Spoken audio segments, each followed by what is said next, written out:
Zoe Channing had never been to a job interview quite like this one. As she stood in front of a towering, glass-walled building, she couldn't help but wonder if she'd gotten caught in some kind of prank show. Seriously, who in their right mind would hire a biologist to participate in an intergalactic mating program? The job description had been vague at best, and the email that had invited her to apply looked like it had been sent from an intern's daydreams. The Intergalactic Mating Program, or IMP as the humans had decided to call it, because abbreviations made everything sound less insane, was exactly what it sounded like. Earth had been officially inducted into the ranks of the galactic diplomatic community, and, apparently, the way to secure a real spot in interspecies cooperation was through genetic experimentation. That's right, mating. With aliens. Zoe had assumed the whole thing was some kind of bizarre cosmic misunderstanding or maybe an elaborate marketing stunt by a weird, futuristic dating app. But here she was, standing outside the facility, trying to convince herself she wasn't about to become a biological guinea pig in a cosmic science experiment. Inside, she was greeted by a cheerful, bald man in a lab coat, whose thick glasses and overly wide grin gave off the impression that he hadn't slept in at least 3 days. He introduced himself as Dr. Simon Fenton, and to Zoe's surprise, he seemed way too excited about her presence. "You must be Zoe," he exclaimed, extending both hands in a way that suggested he was about to shake her into another dimension. "The perfect candidate. You don't even know what's in store for you." Zoe blinked. "I'm really starting to wonder if I should have read the fine print of this gig." "What's in store exactly?" "Oh, it's very simple," Dr. Fenton said, completely oblivious to her skepticism. "You're going to help humanity with its future, all for the betterment of the galaxy. And, we might need to do a little bit of testing." He chuckled nervously, pushing his glasses back up his nose. Zoe's stomach lurched, but she nodded, trying to keep the sarcasm from spilling out. "Right. The testing part is what I'm worried about." "Not at all," Dr. Fenton said. "It's all completely natural, really. You're just going to have to, well, bond with an alien. The rest is just paperwork." The words, "bond with an alien," hung in the air like a strange perfume that made Zoe's head spin. "Excuse me, what now?" Dr. Fenton smiled, clearly thinking he was explaining things very well. "You'll mate with an alien. The genetic data exchange is important for the interspecies hybridization project we're spearheading. There's a whole treaty and everything. You're going to be a galactic ambassador of sorts. Isn't that amazing?" Zoe looked around the sterile, white walls, trying to make sense of what he had just said. Was he talking about mating, as in human reproduction, or was this some kind of scientific code for, "we'll run you through a battery of tests and give you a free t-shirt"? Before she could ask, he continued. "Oh, and you're probably wondering about the partner selection process. Don't worry. We've got everything covered. You'll be working with a very special subject. Very advanced. Very adaptive." He shot her a thumbs up. "You'll love it. Or at least, we hope you will. But really, this is about the future of humanity." Her pulse quickened. "I'm sorry, Dr. Fenton. I need a little more clarity here. When you say mate, do you mean I'm literally going to sleep with an alien?" Dr. Fenton blinked, as though the question was out of left field. "Oh, yes. Yes, absolutely. But don't worry, Zoe. The alien will be very accommodating." At that, Zoe's mind raced. What kind of alien are we talking about here, exactly? Dr. Fenton leaned in, and for a brief second, Zoe thought he was going to whisper some terrible, absurd truth. Instead, he leaned back and pulled out a tablet from his coat pocket, swiping through images at lightning speed. "You know, the Lthar are extremely advanced beings," he said with exaggerated reverence, as though that somehow explained everything. "They can take on any shape. We've done tests." "Well, they've done tests on various human subjects already, but you're one of the first willing participants." He paused dramatically. "This will be an honor, Zoe." Zoe raised an eyebrow, wondering if this was an elaborate prank. "Willing participants? What's wrong with the unwilling ones?" "Ah." Dr. Fenton beamed, clearly pleased with her question. "You see, the Lthar have such a unique form. But don't worry, we've had them tone it down a bit for your comfort. At least at first." Zoe was already mentally backing out of the room, looking for the nearest exit. "Wait. Tone it down? You're telling me I'm supposed to mate with an alien, and you've somehow toned down their form for my comfort? How is that possible?" Dr. Fenton stared at her, almost pityingly, before pulling up an image on his tablet. The screen flickered briefly, then showed a humanoid alien. At least, that's what Zoe thought it was. The creature was vaguely human in shape, but its skin was translucent and shimmering with an iridescent glow. It had no face, no mouth, just a smooth, featureless head and long, sinewy limbs. One of its arms curled and uncurled like a tentacle. Zoe tried not to make a sound. This was not what she had imagined. "Meet Zertha," Dr. Fenton announced with great enthusiasm. "Zertha is our selected Lthar representative. She's going to help make sure your genetic exchange goes smoothly. You'll be working with her very closely." Zoe blinked several times. "You said, her?" "Oh, yes. The Lthar can take any shape. And Zertha prefers the female form for ease of communication with humans." He paused again, perhaps hoping she would be comforted by this information. "The process is very straightforward, as I said. Very scientific." Zoe's world tilted slightly. This was happening. There was no going back. She could either call her lawyer and flee, or she could lean into this ridiculous adventure. But as the image of Zertha floated in front of her, she realized that she was already too deep into the rabbit hole to back out. This was going to be her life for the next few weeks. At least she could say she had an interesting story to tell at dinner parties, assuming she ever got invited back to one. "I guess I'm ready," Zoe said, her voice thick with uncertainty. "When do we start?" Dr. Fenton practically bounced out of his chair, clapping his hands. "Fantastic. We'll get you prepped and ready for your first interaction. It's going to be a blast. You're about to make history, Zoe. You'll see. The future's so bright, you need galactic sunglasses." Zoe forced a smile. "History, huh?" This was starting to feel like the worst Tinder date ever. Zoe's first meeting with Zertha was not at all what she expected. In fact, if anything, it was even more absurd than she could have possibly imagined. They led her into a brightly lit room that looked like it was part laboratory, part luxury spa. There were strange, hovering devices that looked like a cross between high-end medical equipment and something you'd find at a massage parlor in a science fiction movie.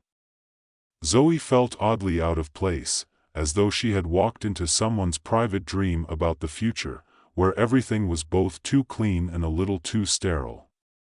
Her stomach churned again, but she straightened up, trying to look as if she had the slightest idea what she was doing. Dr. Fenton had promised her a scientific preparation, which she now realized meant that she was going to be chemically and psychologically prepared for what was to come.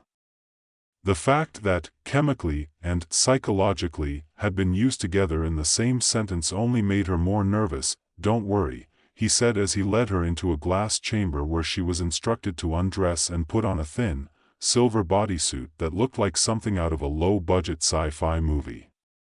"This is all for your comfort. We'll make sure you're, well, in sync before the bonding process begins." "In sync?"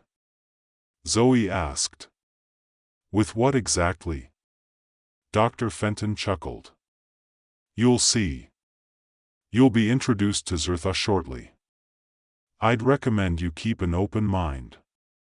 Zoe just nodded, still trying to decide whether she should run or embrace the weirdness of the situation. If she did end up running, she might have just broken the space-time continuum. So, she'd probably better stick it out. A soft chime signaled the beginning of the next phase of the procedure. Dr. Fenton gestured to a door at the far end of the room. "Zertha will be waiting for you. Remember, be open, be receptive. The exchange is subtle but profound. And, above all, be ready for a deep connection." "Deep, Zoe. Very deep." Zoe nodded again, her brain fighting the rising panic. "Right. Deep connection. Got it." The door slid open automatically, revealing a shimmering, translucent figure standing in the center of the room. The Lthar had obviously taken Dr. Fenton's words to heart because Zertha was no longer the terrifying mass of wriggling tentacles Zoe had seen on the tablet. Instead, she was a humanoid figure. No, she was a humanoid figure, a tall, glowing being with soft lavender skin that rippled with what seemed like an internal light. Her features were delicate but somehow otherworldly, and her face was completely featureless except for two deep, glowing indentations where eyes would be.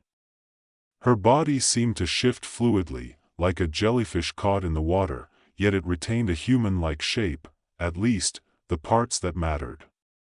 Her long, sinuous arms hung loosely at her sides, but her posture was graceful, almost regal. Zoe froze. For a second, she could do nothing but stare. Was this really happening? Was she going to have to connect with this? But Zertha smiled, or at least, the part of her face that would have been a smile if she were human shifted slightly, as if acknowledging Zoe's apprehension. "Hello, Zoe," Zertha's voice reverberated inside her head, a gentle, melodic sound. It wasn't spoken aloud, but somehow, Zoe could hear it as clearly as though it were, "Hi," Zoe stammered, trying to appear calm. "So, how does this work? Do we, talk first?" Zertha tilted her head slightly, and Zoe felt a strange sensation in the back of her mind, a kind of mental nudge, as though the alien were trying to communicate on a level beyond words. "Not quite how you imagine, Zoe. The bond we share is not of words, but of understanding. There is no talking between us as you know it. But I understand your discomfort. This process is unfamiliar to you." Zoe swallowed hard. She couldn't shake the feeling that the alien was reading her thoughts. In fact, it was starting to feel like the alien was in her thoughts, like there was no barrier between their minds at all. Dr. Fenton clapped his hands from the doorway. "Well, then. We're ready to begin the bonding process. Zoe, I trust you'll allow Zertha to guide you?" Zoe hesitated, but in the end, what other choice did she have? She'd already signed the contract, right? There was no backing out now. Besides, she couldn't say she didn't want to see what it was all about. And, if she was going to help humanity make history, or at least make an impression in the galactic dating scene, she might as well do it with style. Or with a mental breakdown. Either way, okay, Zoe said, taking a deep breath. Let's do this. Zrtha extended one long, slender arm toward her, and Zoe felt a rush of warmth pass through her as their fingers touched, well, as Zrtha's fingers touched her hand. The alien's skin wasn't quite like anything Zoe had ever felt before. It was both soft and somehow firm, as though it was made from some substance that wasn't quite solid. She could feel the alien's energy radiating through her, a pulse that matched her own heartbeat. She shuddered but didn't pull away. Immediately, her mind began to whirl with visions, fractals of alien worlds, landscapes beyond her wildest dreams. Cities made of living metal, gigantic, floating mountains covered in strange, phosphorescent plants, vast oceans of liquid light. She saw creatures that didn't even resemble anything on Earth, floating jellyfish-like entities, gargantuan winged beings, and other forms so alien, she couldn't even begin to understand them. But amidst the chaos, Zoe felt a strange sense of clarity. It wasn't just visions anymore. It was knowledge, alien knowledge, ancient and vast. The Lthar had existed for millennia, their species evolving beyond biological needs, beyond physical form. They had become energy, transcended the limitations of matter. And now, they wanted something from humanity. They wanted the adaptability that humans were born with, something the Lthar had lost long ago. Zoe snapped back to reality, gasping for air. She pulled her hand back, but Zrtha's arm followed, lightly brushing against Zoe's side. She looked up at the alien, her heart racing. You're trying to use humans, Zoe whispered, a cold realization sweeping over her. You're not just trying to mate. You want our genetic material, don't you? Zrtha tilted her head again, her glowing indentations narrowing slightly, as if in surprise. You are more perceptive than I anticipated, Zoe. But yes, the human genome holds something vital that we have lost, an adaptability that can allow us to evolve beyond the limitations of our biology. But you didn't tell me any of this, Zoe said, feeling both betrayed and oddly empowered. This whole program, it's a cover, isn't it? Dr. Fenton stepped forward, looking a little too pleased with himself. You're catching on. You see, the Lthar are dying, in a sense.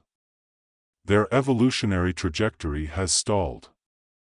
But humans, your adaptability, your ability to thrive in any environment, it's exactly what we need.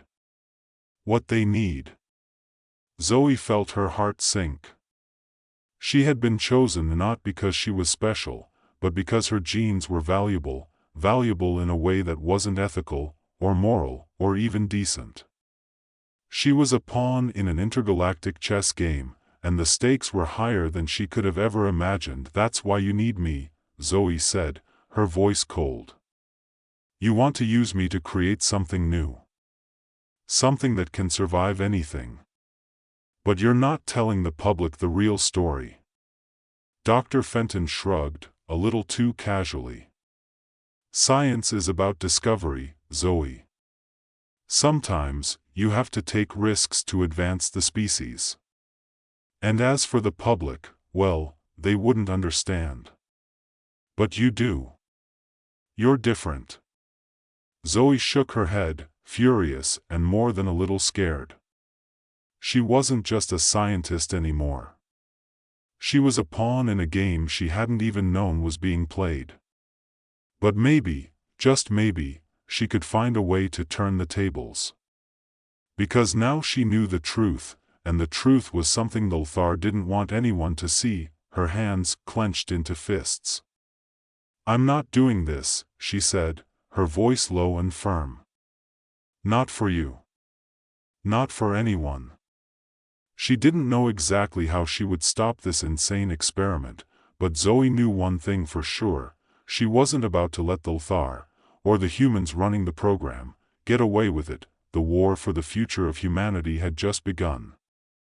Dr. Rachel H. Gwyn wasn't exactly looking for an alien to hit on her, let alone an alien with glowing skin, a body that seemed to be made of liquid mercury, and eyes that shimmered like a poorly lit disco ball. But there she was, at 11:17 a.m. sharp, sitting in a sterile, white room with the most unusual visitor of her life. Dr. Gwyn, the alien said, its voice a mix of smooth, liquid tones that felt more like it was inside her head than coming from the room.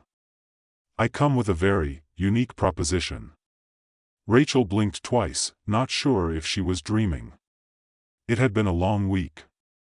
The research grants had been a nightmare, her coffee machine had broken, again, and her assistant had finally quit after spilling acid on her favorite pair of shoes. A proposition, she said, trying to sound professional but knowing full well she had 100 different sarcastic remarks running through her mind. The alien nodded, its translucent face flickering in the light. Yes. A proposal that, I believe, will ensure the survival of my species. Rachel stared, trying to look unfazed, but if anyone could sense an awkward silence, it was her.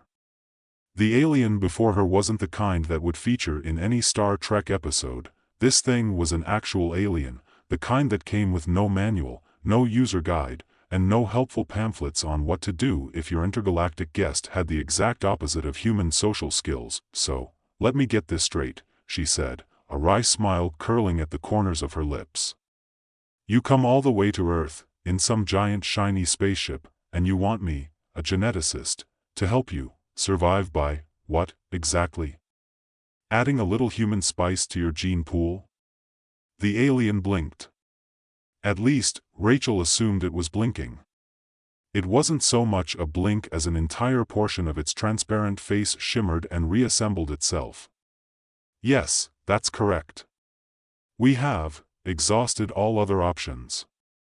My species is facing extinction because our genetic makeup has reached an evolutionary dead end.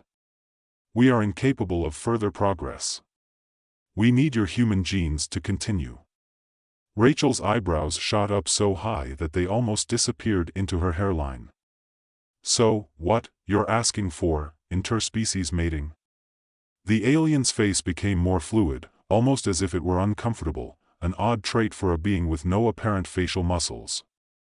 Yes. But the process will be scientific, completely controlled, monitored, and, of course, voluntary. Rachel wanted to laugh. A tiny, unprofessional chuckle threatened to escape her lips, but she held it back with sheer willpower. Instead, she looked him dead in the shimmering eye and said, So, you want me to create a brand new species of alien-human hybrids that could change the future of both species? And I'm assuming this involves some kind of DNA swapping? I would prefer to call it merging, the alien replied diplomatically, right. Merging. You know, I'm gonna need a bit more than that, Rachel said, leaning forward, her fingers tapping nervously on the cold metal table.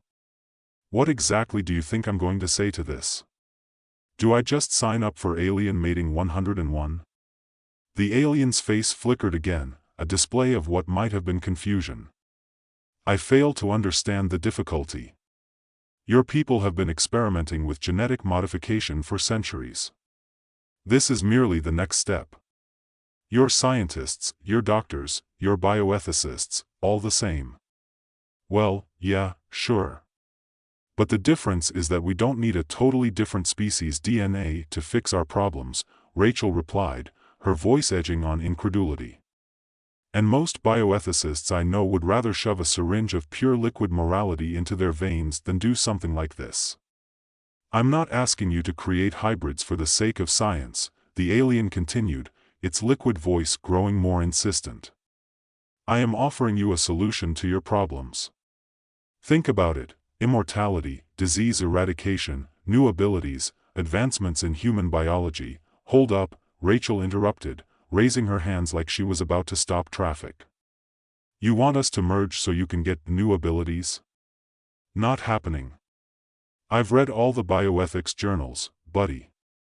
This isn't about advancement, it's about you trying to escape your inevitable extinction on the backs of, well, no offense, but us. There's no way I'm agreeing to any of this. And don't get me started on how the world governments will react. The alien fell silent, its shimmering face unreadable. For a long moment, there was only the hum of fluorescent lights overhead, then, almost imperceptibly, a shift occurred in the room. Rachel wasn't sure if it was her mind playing tricks on her or if the alien had just somehow convinced itself that its words were not about to be rejected.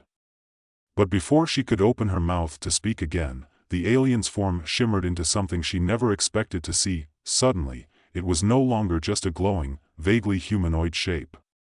The alien had changed. The smooth liquid skin had formed a solid, recognizable shape, one with a face, with features that looked shockingly human. He had soft, chiseled features and even seemed to have, dare she say it, eyebrows. "You're going for the charming, human-like look now?" she asked dryly, fighting the urge to laugh. The alien, Jazax, as she would soon learn, smiled, if such a thing was possible. "Yes. It is easier to communicate this way." Rachel stared at him. "Well, color me surprised. I didn't think aliens could do charm." Jazax remained silent, as though contemplating her words. "I am asking you to consider what is at stake here, Dr. Nguyen. Your humanity's future is not so different from mine. You may not see it now, but your species is on the brink of genetic stagnation as well. Perhaps you do not need the hybridization, but your genes can be preserved for the greater good." Rachel leaned back in her chair, crossing her arms. "You really are persistent, aren't you?" He didn't answer, but there was something in his expression, or perhaps his change in appearance, that suggested he thought he had won her over. Rachel couldn't deny it. The proposition was both absurd and fascinating, impossible yet tantalizing. Her mind, ever the scientist, began to churn with possibilities. Was this a genuine plea for survival? Or was it just another power play? Could she, in good conscience, help preserve another species at the cost of her own? What did this mean for humanity? "I'll need to think about it," she said, her tone now less dismissive, more contemplative. Jazax nodded. "Of course. I will await your answer." And with that, Rachel Nguyen found herself staring at the shimmering alien, unsure if she'd just been given the most impossible scientific opportunity of the century, or the worst decision of her life. The following days dragged on in an almost surreal haze. Rachel found herself back at her lab, staring at her computer screen, but all she could think about was Jazax's proposal. Her mind ping-ponged between skepticism, curiosity, and an odd sense of intrigue that she couldn't shake off. She had dismissed his offer as an impossible science fiction fantasy at first, but the more she thought about it, the more it began to gnaw at her. What if there was something to it? What if this was real? She couldn't get the image of Jazax's human-like face out of her head, either. Not because it was especially striking, far from it, but because it was so strange. Like a man trying too hard to fit in at a party where no one really wanted him there.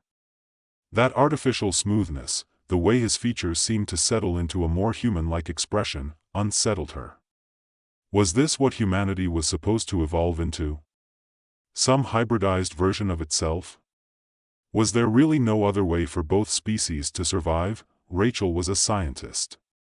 She'd spent her entire life studying genetics, seeing the beauty in the minutiae of chromosomes and the tiny, often invisible variations that defined life as we knew it.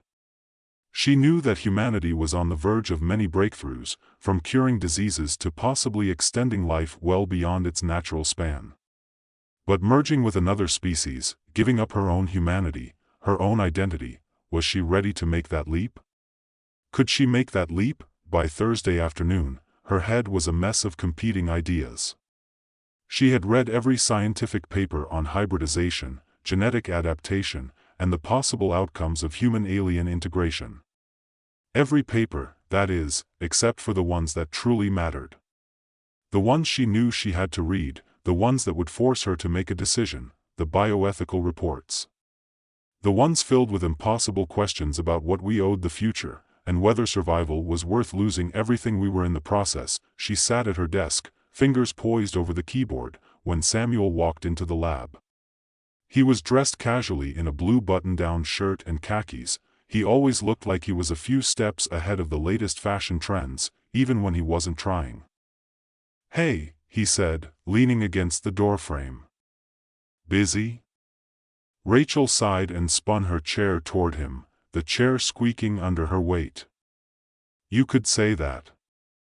Samuel raised an eyebrow, glancing at the papers scattered across her desk.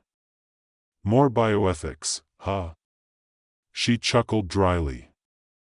"Yeah, and a little bit of alien-human hybridization thrown in for fun." "Ah," Samuel said with a knowing grin. "Jazax's idea." "Funny how you know exactly what I'm talking about," Rachel muttered, rubbing her eyes. "Am I that predictable?" Samuel asked, pushing off the doorframe and walking over to her desk. He picked up one of the reports, scanning it quickly. "I figured you'd be all over this. It's everything you've been working toward, right? I mean, think of it, genetic breakthroughs, healing powers, disease cures. You'd be the most famous scientist in the world.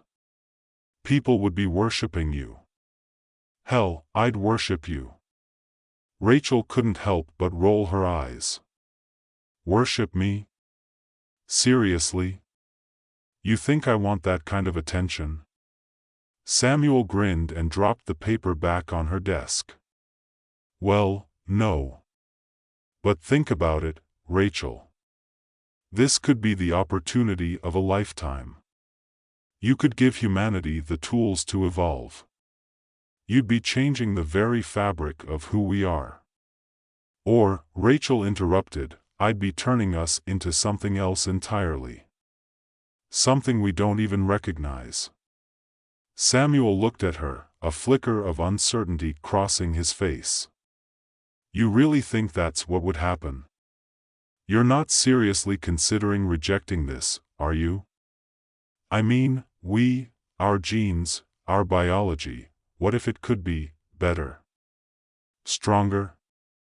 We could give our children things we never thought possible. I can't imagine anyone in your field passing up a chance to push the boundaries like this." Rachel stood up suddenly, pacing back and forth. "Better? Stronger? Samuel, we've been tampering with genes for decades. Yes, we've made improvements, but we've also opened doors we can't close. We're one bad mutation away from creating something that could destroy us all.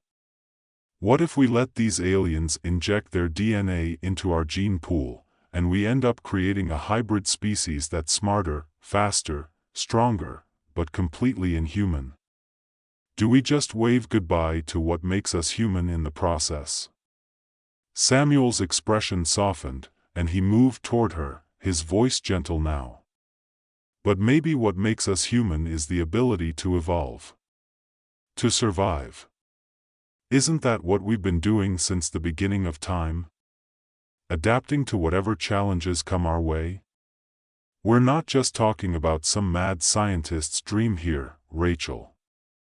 We're talking about saving lives, possibly extending human civilization. By becoming them?" Rachel shot back, her voice rising in frustration. "By giving up what makes us human? Where does that end, Samuel? Do we lose everything in the name of survival?" For a moment, there was silence. Samuel watched her, his face unreadable. Then, in a softer voice, he said, "Maybe what makes us human isn't just our genes. Maybe it's the fact that we're willing to change, to grow, to adapt. To think beyond ourselves." Rachel shook her head. "I don't know. Maybe you're right. Or maybe this is the point where we stop and ask if we should. Maybe survival is overrated." Samuel smiled, a faint, wistful look in his eyes. "I've never known you to back down from a challenge. But I get it. This isn't just science. It's a question of ethics. It's about what it means to be human. Rachel met his gaze. For a long moment, neither of them spoke. Then, finally, she sighed, her shoulders sagging under the weight of the decision. I don't know if I can make this choice, Samuel. I'm not sure anyone can. The next day, Rachel returned to the lab early, unable to sleep through the night. It was one of those rare occasions when her mind refused to rest, the constant pull of the unknown keeping her awake, unable to shake the feeling that something huge was hanging in the balance. She had gone over the data again, reread every file, every report, every theory.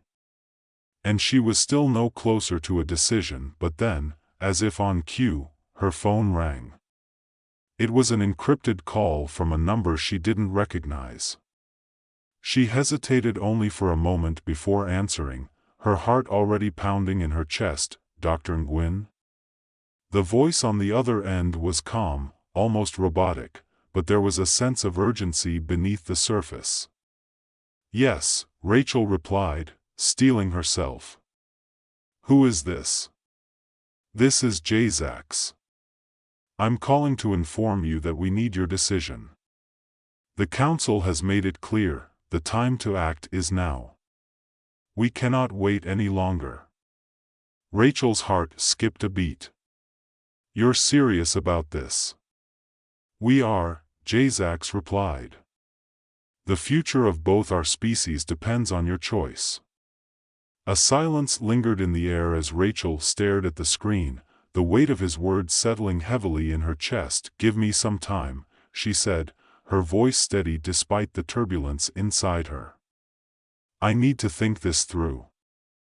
I understand, Jazax answered.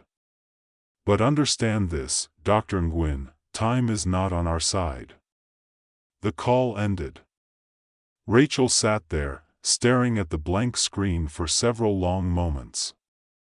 Time was running out, and so was her ability to escape the decision that lay ahead. As she sat in the silence, Rachel realized something. She didn't need more time to think. She already knew what she had to do. Lian Zhang had a strange morning. It was the kind of morning where you feel like you're forgetting something important, but can't quite put your finger on it. She woke up late, as usual, to the sound of her alarm clock blaring some aggressive rock song she didn't even remember setting. The apartment was a mess, half-drunk coffee cups, laundry piled up like it was trying to form its own little mountain range in the corner of the room. It wasn't the worst disaster she'd ever had to deal with, but it sure wasn't the best start to a Thursday. She swung her legs out of bed and stumbled to the bathroom, narrowly avoiding stepping on the takeout containers scattered across the floor like landmines.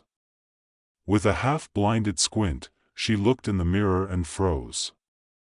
For a moment, her reflection didn't quite match up. Her hair was a little too messy, her eyes a little too sharp. And there was something off about her face, like it was someone else's. Lian blinked a couple of times. Get a grip, Zhang, she muttered, brushing the weird feeling aside as she splashed water on her face. You're just tired. Stressed. Maybe a little dehydrated. But when she looked back in the mirror, her reflection didn't change. The same sharp eyes, the same strange pull to her expression. Lian ignored it and started brushing her teeth, trying to shake the weird sensation that had settled into her chest. It wasn't until she grabbed her phone and saw the message from her ex-roommate that things took a turn. Wei, hey, did you remember to take your meds? I know we talked about it, but just checking. Lian froze, toothbrush still in mouth. Meds? What meds? She stared at the screen, trying to remember. Nothing came. The toothbrush slipped from her mouth as her fingers began to shake. Meds? She didn't take meds. At least, she didn't think she did. The buzz of her phone, a reminder from a calendar notification, brought her back. Appointment at 10 a.m. Dr. Lee. Right, a follow-up appointment. But what for? The day didn't make sense anymore. It was like she was missing something crucial, something vital that was just out of reach. She had an eerie feeling she should know exactly what was going on, but for the life of her, she couldn't remember. By the time Lien made it to Dr. Lee's office, her nerves were frayed. The doctor's office smelled like antiseptic and faintly of lavender, and for some reason, that made her feel even more uneasy. Dr. Lee was already waiting for her, a middle-aged woman with a calm demeanor, dressed in a white lab coat. She smiled as Lien sat down across from her. "Good to see you again, Lien. How have you been?" Dr. Lee asked, flicking through a folder of notes. She didn't look up, but Lien could swear there was something about the way she said it, too much familiarity, like they'd known each other for years. Okay, Lien answered, unsure if she meant it. "I've been a little off lately." Dr. Lee raised an eyebrow.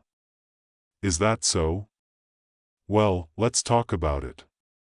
Lien hesitated, but then the words started pouring out of her. She talked about the strange sense of disconnection she'd been feeling, the odd moments of déjà vu, the feeling that her memories weren't her own anymore. She mentioned the flashes, those brief glimpses of something alien, bright lights, the hum of machinery, the feeling of being strapped to something, and the cold eyes of creatures she couldn't even describe. Dr. Lee listened attentively, nodding. But there was something in her eyes, a flicker of something Lien couldn't quite interpret. "Do you remember anything about your last military assignment?" the doctor asked, her voice even. "Anything specific? Any unusual details?" Lien stiffened. The question hit a nerve, and her heart rate quickened. She couldn't remember. Her military service felt like a foggy dream, like something she'd only half lived through. She closed her eyes, trying to push past the wall in her mind, but all she found was a blank space, a dark gap where her memories should have been. I don't know. Maybe it's just stress," Lien muttered, gripping the edge of the chair. "Something about it doesn't feel right." Dr. Lee nodded. "Well, you've been through a lot. Maybe it's just the trauma. But we'll run some tests. Let's start with a blood sample, just to be sure." By the time Lien got home that evening, something else was happening to her. Her body didn't feel quite like her own anymore. It started small, an itchy sensation on the back of her neck, as though tiny tendrils were burrowing under her skin. Then came the odd feeling in her hands, like they were twitching with barely contained energy. She had a brief moment of panic when she glanced in the mirror again. Her pupils were dilated, her veins running darker beneath her skin.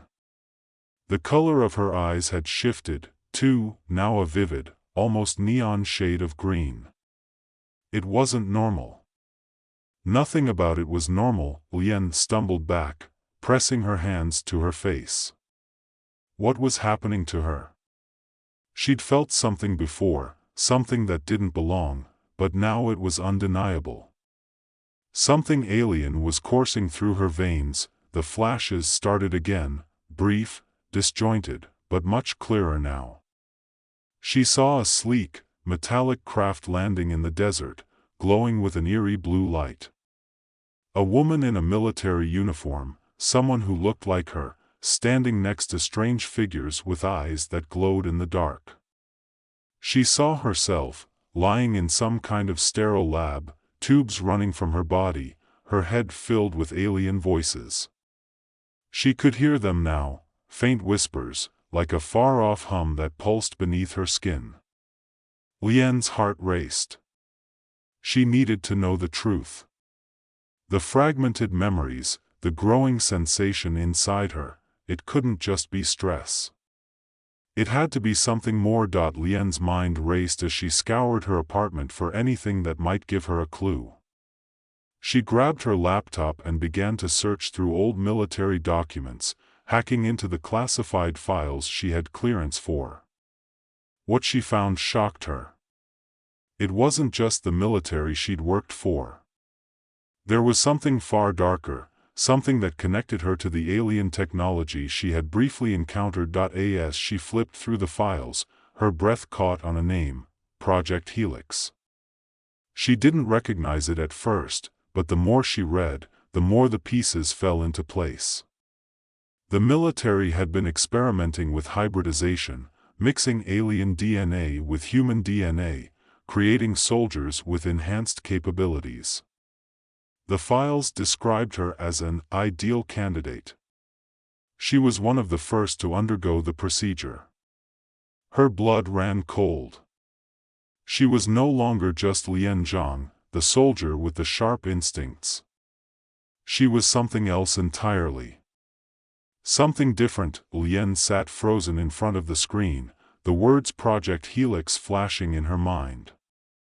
The more she scrolled through the documents, the more she realized that she was no longer just a soldier caught up in the aftermath of some failed mission. She was a part of something much larger, something that went far beyond any military operation she'd been trained for. Her fingers shook as she clicked through encrypted files, tracing the procedure she had been subjected to. Genetic manipulation. Alien DNA grafted into human cells. An experiment that began in the deserts of Nevada, where Lien and others had been exposed to extraterrestrial organisms, unknowingly becoming the first test subjects in a bid to merge the two species.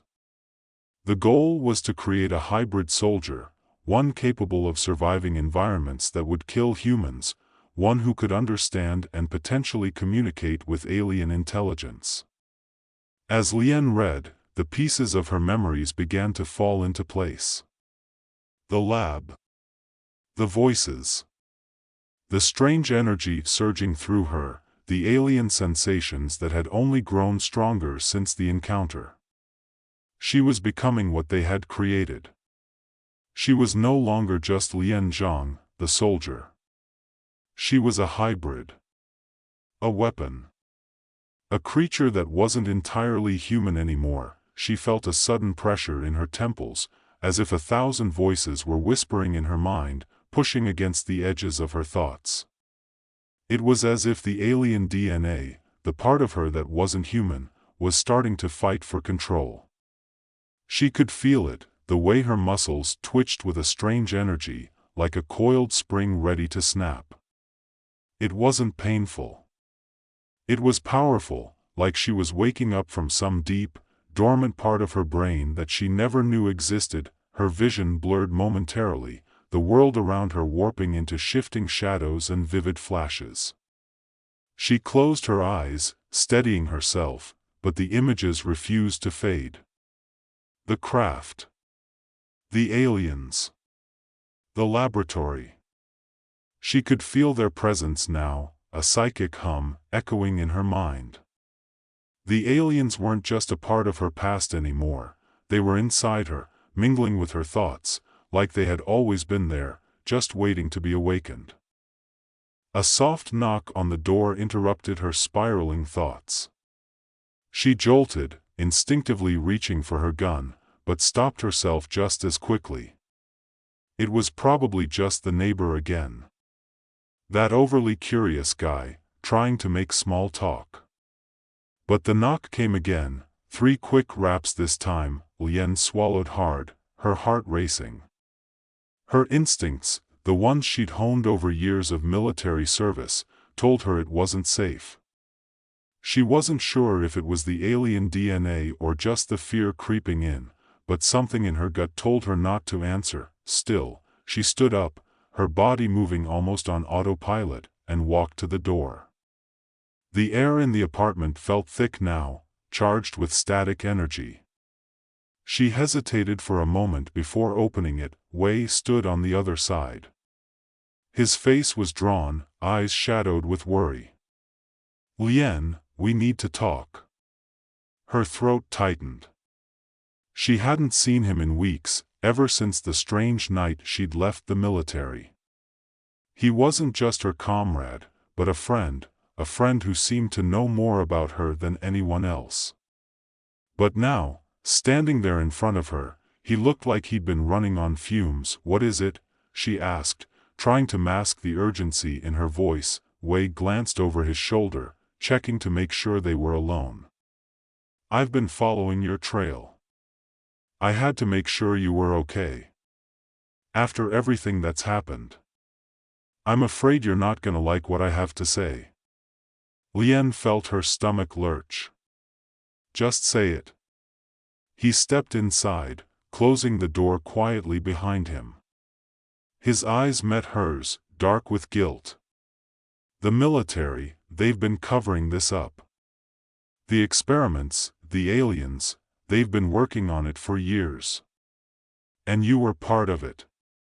They used you as a test subject, Lien. And you're changing." "I know," Lien whispered, her voice barely audible. "I've been feeling it. The changes. The memories that aren't mine." Wei nodded gravely. "You're not alone in this. There are others, Lien. Others who've gone through the same thing. And they've lost themselves. The alien DNA, it's consuming them. Some of them are barely human anymore." Lien stared at him, her chest tightening. "So what? You're telling me I'm going to turn into some monster?" "No," Wei said, shaking his head quickly. "It's not that simple. They wanted to turn you into something better, something stronger, but the transformation, it's unstable. Some of the subjects are losing control. They've become dangerous. But there's a way out." "Out?" Lien repeated, her pulse quickening. "How?" Wei glanced around the apartment again, making sure no one else was listening. "I found a way to reverse it. At least, I think I did. There's a place. A research facility hidden in the mountains. I can get you there, but you'll have to make a choice, Lien. A big one. The alien DNA, it doesn't just leave. It's a part of you now. You can't just walk away from this." Lien clenched her fists, the nails already growing unnaturally long, sharp at the tips. Her reflection in the window caught her eye. She was changing. More than she'd ever anticipated. The power inside her, the alien energy, was no longer a whisper, it was a roar. "I don't want to be a weapon, Wei," she said, her voice trembling slightly. "I don't want to be something else." Wei reached out, placing a hand on her shoulder. "Then you'll need to decide who you are, Lien. What you're willing to fight for." Lien stared at the darkening sky outside her window, the weight of his words settling heavily on her shoulders. The alien part of her, the part that had been dormant for so long, was waking up, and there was no turning back. She could feel it in her bones. The alien voices were louder now, like they were calling to her, urging her to embrace what she was becoming. It was powerful. But was it her? She looked back at Wei, meeting his eyes, searching for something that might reassure her. Instead, all she saw was the fear in his gaze. He knew what was coming, and so did she. "I don't know who I am anymore," she said softly, the weight of the truth settling in. "But I'm not going to let them control me. Not like this." Wei didn't say anything. He just nodded, his eyes filled with a sadness that made Lien's heart ache. They didn't speak again as they left the apartment and headed into the night. The city's lights blurred as she walked, the pull of the alien energy inside her becoming stronger with every step. At the hidden research facility in the mountains, Lien was faced with the truth. The facility wasn't just a place of research, it was a prison, designed to contain the failed experiments, to keep them hidden from the world. The aliens that had helped create her weren't benevolent beings, they were predators, and she was one of their creations, just another soldier in their war. She could feel the alien part of her pushing harder now, urging her to give in to its power. But Lien fought it.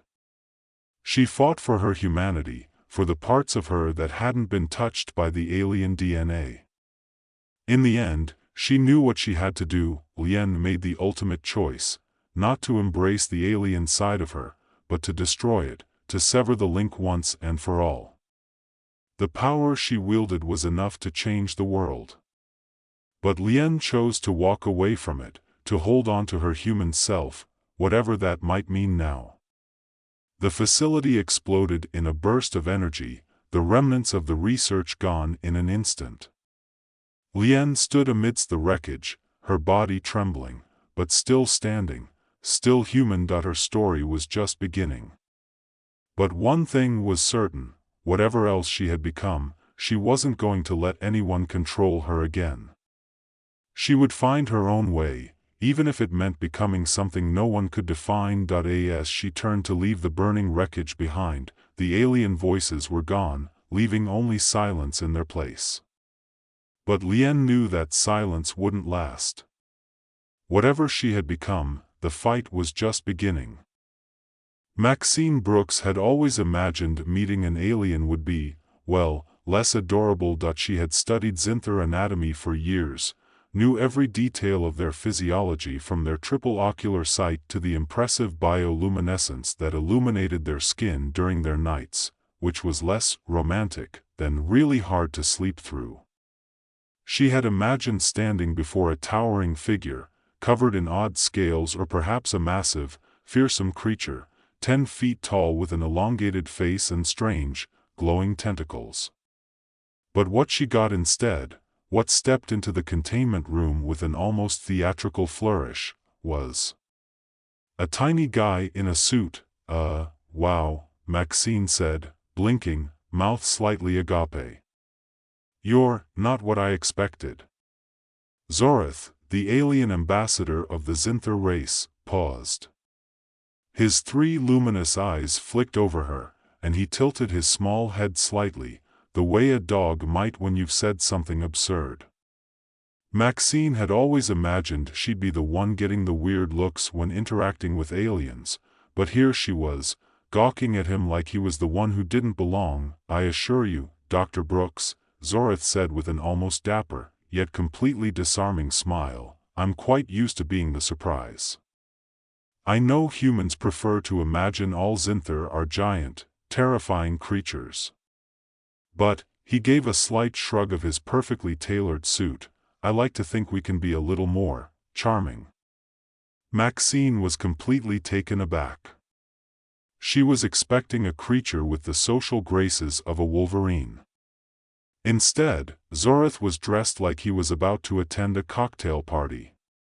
His tiny alien form was just under 4 feet, his head disproportionately large with his eyes gleaming like polished stones. His skin shimmered faintly, shifting through the softest of purples and blues, though it was hard to tell in the sterile light of the containment room. He looked nothing like the horror stories about extraterrestrial life that the media perpetuated. I didn't mean to stare, Maxine stammered, adjusting her glasses nervously, but I expected you to be bigger. And, less suit-wearing. She bit her lip. I'm just a little surprised. Zorith chuckled. It's quite all right. I get it. I've had humans assume I'd be some sort of horrible, tentacled monstrosity.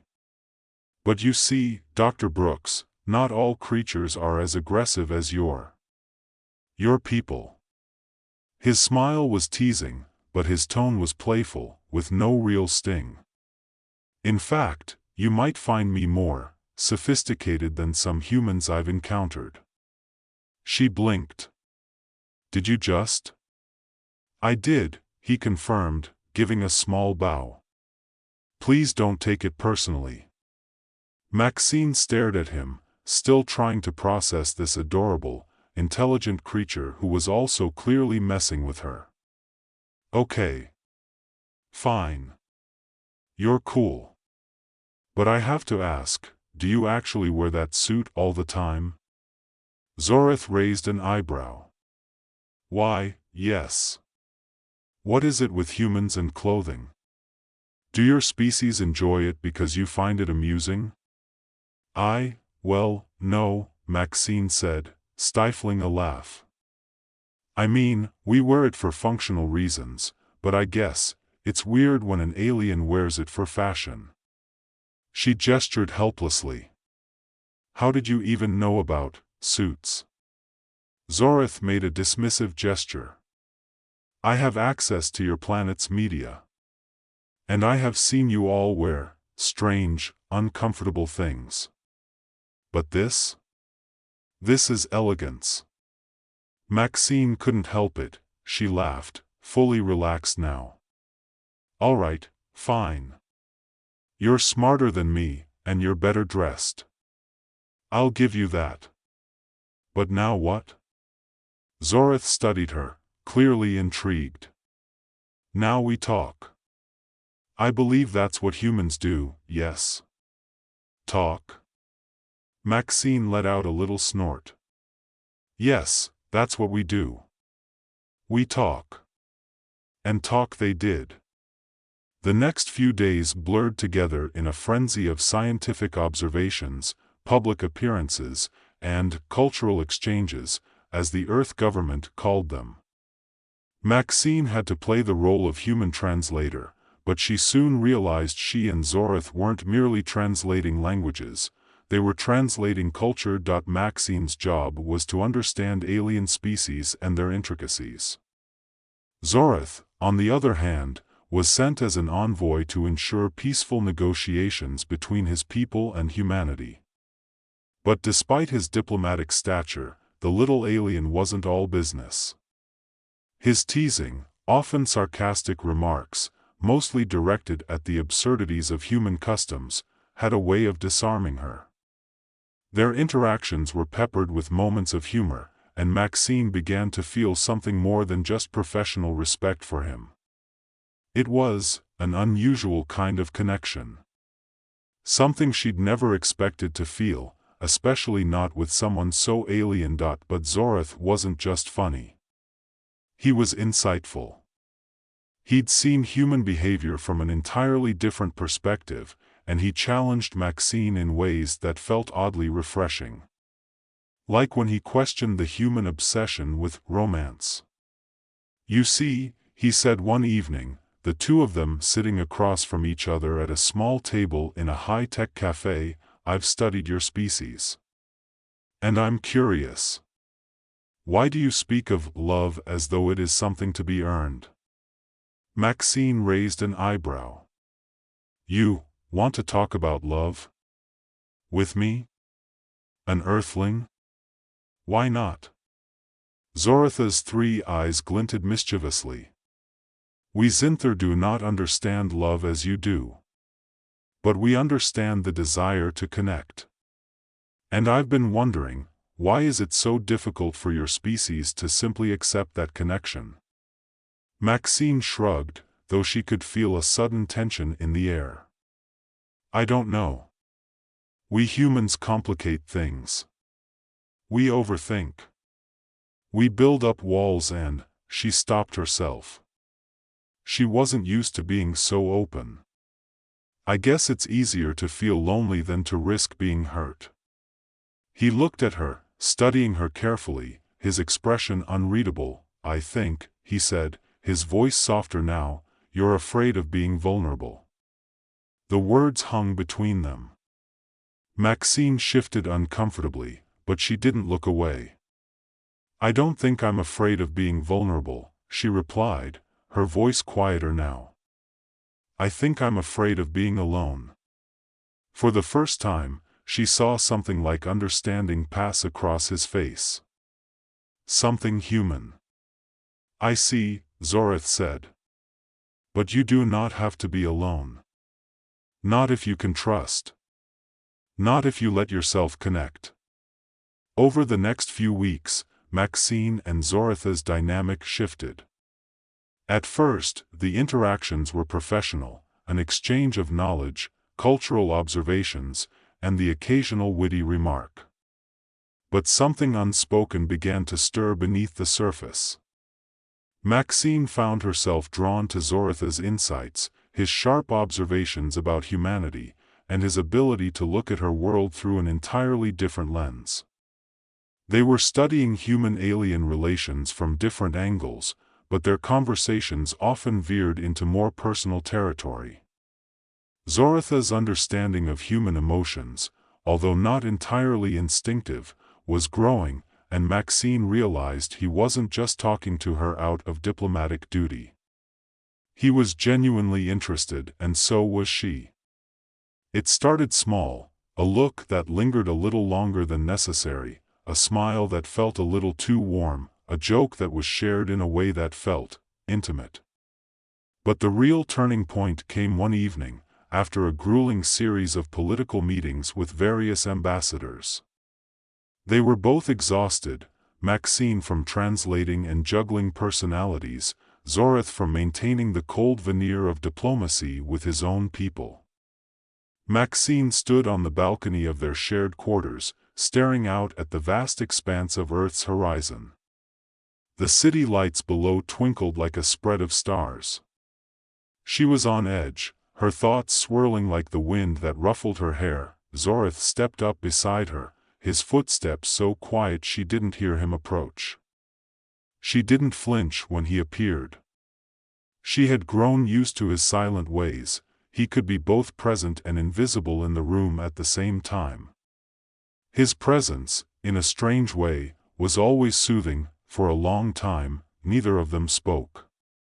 The only sound was the hum of the ventilation system and the distant murmur of the city. Finally, it was Zorath who broke the silence, his voice gentle yet probing. "I don't understand you, Maxine." Maxine turned to look at him, her brow furrowing. "What do you mean?" "I don't understand why you carry such heavy burdens," he said, his eyes softening. "You seem afraid of what's inside you. I've noticed it, more than once. You speak of vulnerability as if it's something you must avoid." Maxine's heart skipped a beat, though she managed to mask her surprise. She had never been one to open up easily, especially not to something, like him. "I'm not afraid of being vulnerable," she said, her voice steady, though there was an edge of defensiveness. "I just don't want to make the same mistakes twice." Zorath regarded her with an intensity that made her feel as though he could see straight through her. "I do not believe you are afraid of mistakes, Maxine. I believe you are afraid of letting someone see you as you truly are." Maxine swallowed. His words hit too close to home. She hadn't expected him to be so perceptive, especially not after only a few weeks. She glanced down at her hands, fidgeting with the sleeve of her jacket, then back at him. "I don't know what you want from me, Zorath. You keep pushing, asking questions. Why? What do you expect?" Zoratha's eyes softened, his voice dropping to a near whisper. "I expect nothing. But I am starting to understand why you carry so much weight. And I think you could let go of it, if you wanted to." Maxine took a step back, trying to put some distance between them, between the emotions welling up inside her and the rational voice that was telling her to hold herself together. "You're wrong," she said, almost too quickly. "It's not that simple. I can't just let go. There are things in this world." She stopped, unsure if she was referring to Earth or her own heart. "There are things I can't control. Things I can't change." Zorath said nothing for a long while, and Maxine thought he might leave it at that. But he didn't. "I am beginning to believe that control is one of the illusions your species holds on to most tightly," he said slowly, with surprising warmth. But I wonder, what would happen if you stopped trying to control everything? What would happen if you trusted someone else to help you carry the burden? She felt a lump in her throat, and her eyes stung as the weight of his words settled into her chest. For a long moment, all she could do was stare at him, as if he had said something impossible to grasp, and yet, something that felt so very true. Zorith. I don't know how to do that, she admitted, her voice barely above a whisper. I've never let anyone close enough to help me with this stuff. Zorith reached out, gently touching her arm. His hand was cool, but his touch, unlike anything Maxine had ever experienced, felt like an invitation. She could feel the warmth of his energy through the slight contact, his presence wrapping around her like a blanket.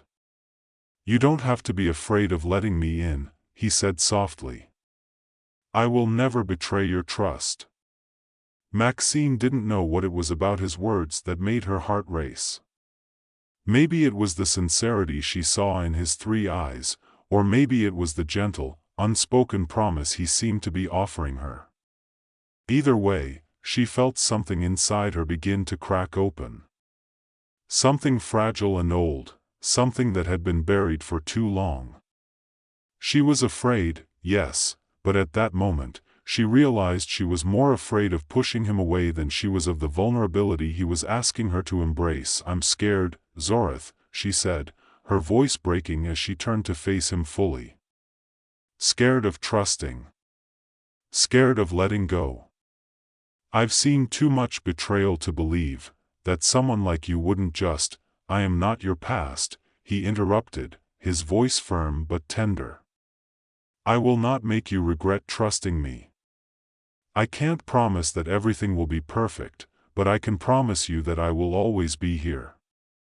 Always. For the first time in a long time, Maxine allowed herself to believe him. Over the following days, Maxine's relationship with Zorith deepened. What had started as professional curiosity had slowly shifted into something much more complicated, something neither of them had expected. The political climate on Earth was tense, and the Xinther race was pushing for new trade agreements and diplomatic ties, but Maxine and Zorith could no longer pretend they were just colleagues. They weren't just scientists and ambassadors. They were something more, but what that something was, neither of them knew yet. What they did know, however, was that the world outside was changing. News of human-alien relations was beginning to stir in the media, and the public was watching.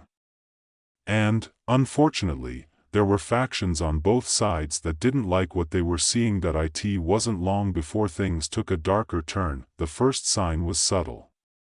A few mentions in the news, rumors that human politicians were concerned about the closeness between Maxine and Zorith. A growing discomfort among some of the more conservative factions on Earth. And then, there was the first anonymous message sent to Maxine's encrypted account. A threat, but not one she could easily ignore. It was carefully worded, and its implications were even clearer. If you continue with this relationship, you will risk everything, your career, your safety, and the future of human-alien relations. Stop now, or face the consequences. Maxine stared at the message, her fingers hovering over the keyboard. She knew the implications of what it meant, not just for her, but for Zorith as well. They were both walking dangerous ground. In a time where every step could lead to catastrophe, the question loomed over them: would their love be worth the political and personal cost? Would it be worth the risk of everything they had worked for? Maxine turned to Zorith that night, the weight of the world settling on her shoulders. They're going to find out, aren't they? She asked quietly. Zorith's 3 eyes met hers, unblinking. Perhaps. But we cannot control what others think, Maxine. All we can control is what we choose to do. Her heart pounded as she met his gaze. What if they don't accept us? What if it all falls apart? Zorath was quiet for a long moment, and when he finally spoke, his voice was steady and unwavering. Then we rebuild. Together. And in that moment, Maxine knew that whatever came next, she wasn't alone. Marcus Turner wasn't exactly the kind of guy you'd send to unravel an intergalactic mystery. Sure, he was an anthropologist, but let's face it, Mark didn't even understand the nuances of human behavior, let alone how aliens thought. If aliens had feelings, he figured, they probably wouldn't have picked him to study their legacy. He wasn't quite sure what legacy meant in the context of extraterrestrials. At first, when he'd been briefed by his supervisor, Vivian Locke, a woman who probably spent her weekends writing long, dry reports about alien culture, Mark assumed the aliens were leaving behind some kind of space art or holographic messages to guide humanity toward enlightenment. Maybe they'd left some wise advice about the future or a giant crystal that could fix all the world's problems. A cosmic treasure chest of knowledge, but no. The aliens had left something much stranger. A legacy of human-plant hybrid farms, a little bit of bio-engineered glitter, and, most troubling of all, a genetic program called the Stud Flow. Yes, that's right. Stud Flow. Now, if you're thinking the name sounds suspiciously like something a bad 80s sci-fi film might coin to describe an alien orgy, you're not entirely wrong. And if you're thinking Mark felt misled, you're on point there too. But somehow, despite the name, because of the name, Mark was getting paid for this gig. Lots of money. Money that would help him pay off his student loans, take a few weeks off to travel, maybe to the Bermuda Triangle, where aliens might be real, but no one's sure, and most importantly, get a little respect at the office. He stared at the holographic file in front of him. A picture of an alien with 6 arms, each one holding a different kind of fruit: papaya, banana, pear, melon. He frowned. Was that what they meant by a flow? Some sort of cosmic salad bar? A message popped up from Dr. Locke's account. Mark, just so you know, I've already briefed the team at the Arizona site.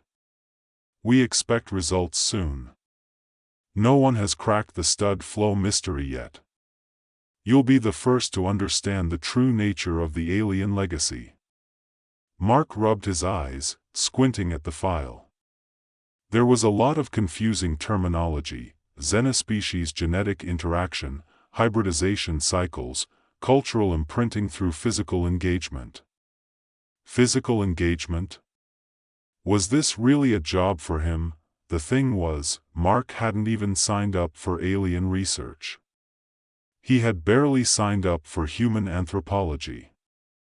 But here he was, stuck with an assignment that made no sense and sounded like an ill-conceived attempt at alien matchmaking. As he thought about the stud flow, he imagined all kinds of strange alien practices. Maybe the aliens were just spreading their DNA around Earth like cosmic tinder? Maybe they had some ancient tradition where humans were expected to, engage with extraterrestrial beings for some deeply spiritual reason? The possibilities were endless and entirely ridiculous. The next day, Mark found himself flying to Arizona. Arriving in Arizona wasn't much better than what Mark had envisioned. The desert heat was oppressive. Cactus plants stuck out of the sand like the last survivors of a forgotten battle. The research facility was a sprawling complex, an ugly, gray structure nestled under a massive dome. It looked less like a high-tech alien think tank and more like an industrial kitchen where they served overly salted mystery meat. Mark was escorted inside by a woman in a crisp white suit who introduced herself as Dr. Julie Griffin, one of the lead researchers. Mark immediately noted the way she glanced at him, sizing him up, like she was trying to decide if he could handle the truth, or if he was just another out-of-his-depth academic who'd gotten too excited about a paycheck. "This is the site where we've been studying the genetic legacy left by the aliens," Dr. Griffin said, ushering him into a sterile-looking corridor. She spoke in a tone that implied she was explaining something very important, though it wasn't clear what that was. "We have hundreds of subjects here, human volunteers who've participated in the stud flow." Mark blinked. He wasn't sure if he heard her correctly. "Did you say stud flow?" She responded, as if this were an everyday conversation. "We're still trying to understand how the aliens initiated the program, but we've identified a few key principles. One of them involves human reproduction and alien interaction." Mark swallowed, trying to hide his discomfort. He wasn't sure if he wanted to know more, but he knew there was no turning back. The paycheck was too good. The first volunteer he met was a man named Jim, who looked like someone who had just come off a 6-day bender. His hair was unkempt, and his eyes had that faraway look people get when they've seen a little too much. "So, Jim," Mark asked, trying to ease into the conversation, "how exactly did you get involved in the stud flow?" Jim scratched his chin. "Well, the alien came to my house in the middle of the night. You know, the usual stuff. Took me up to their ship, showed me the stars. Pretty cool, actually. Then they offered me, a deal." Mark raised an eyebrow. "A deal?" "Yeah, like a kind of cosmic vacation. Said they needed a special specimen to, help them with their studies. Kinda felt like I was the human version of a pedigree dog. They didn't give me much choice, honestly." Mark nodded, though he was starting to feel a bit squeamish. "And you volunteered?" "Well, not really," Jim said with a shrug. "It's more like they offered me a one-way ticket to, well, who knows where. But they gave me a gift too, a little alien DNA. Figured it was the least they could do, right?" Mark's stomach churned. He had a lot of questions, but at that moment, none of them seemed to make sense. Was this just one man's weird story, or was there something deeper happening?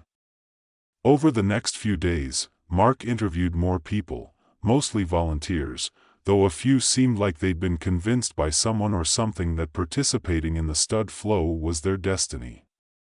One woman, Lila, spoke with a fervor that made Mark uncomfortable. "They're not just giving us their DNA, she said, pacing around the small observation room where Mark was sitting. "They're giving us something more, something that will change humanity forever. This legacy isn't just about genetics. It's about evolution, about changing the very way we think, love, and dream. Think about it, the aliens want us to be like them, perfected." Mark didn't know whether to be fascinated or terrified. His head was spinning from the absurdity of it all. "Okay," he said, trying to stay focused, "but what happens after you engage? What does it mean for you personally?" Lila smiled, her eyes distant.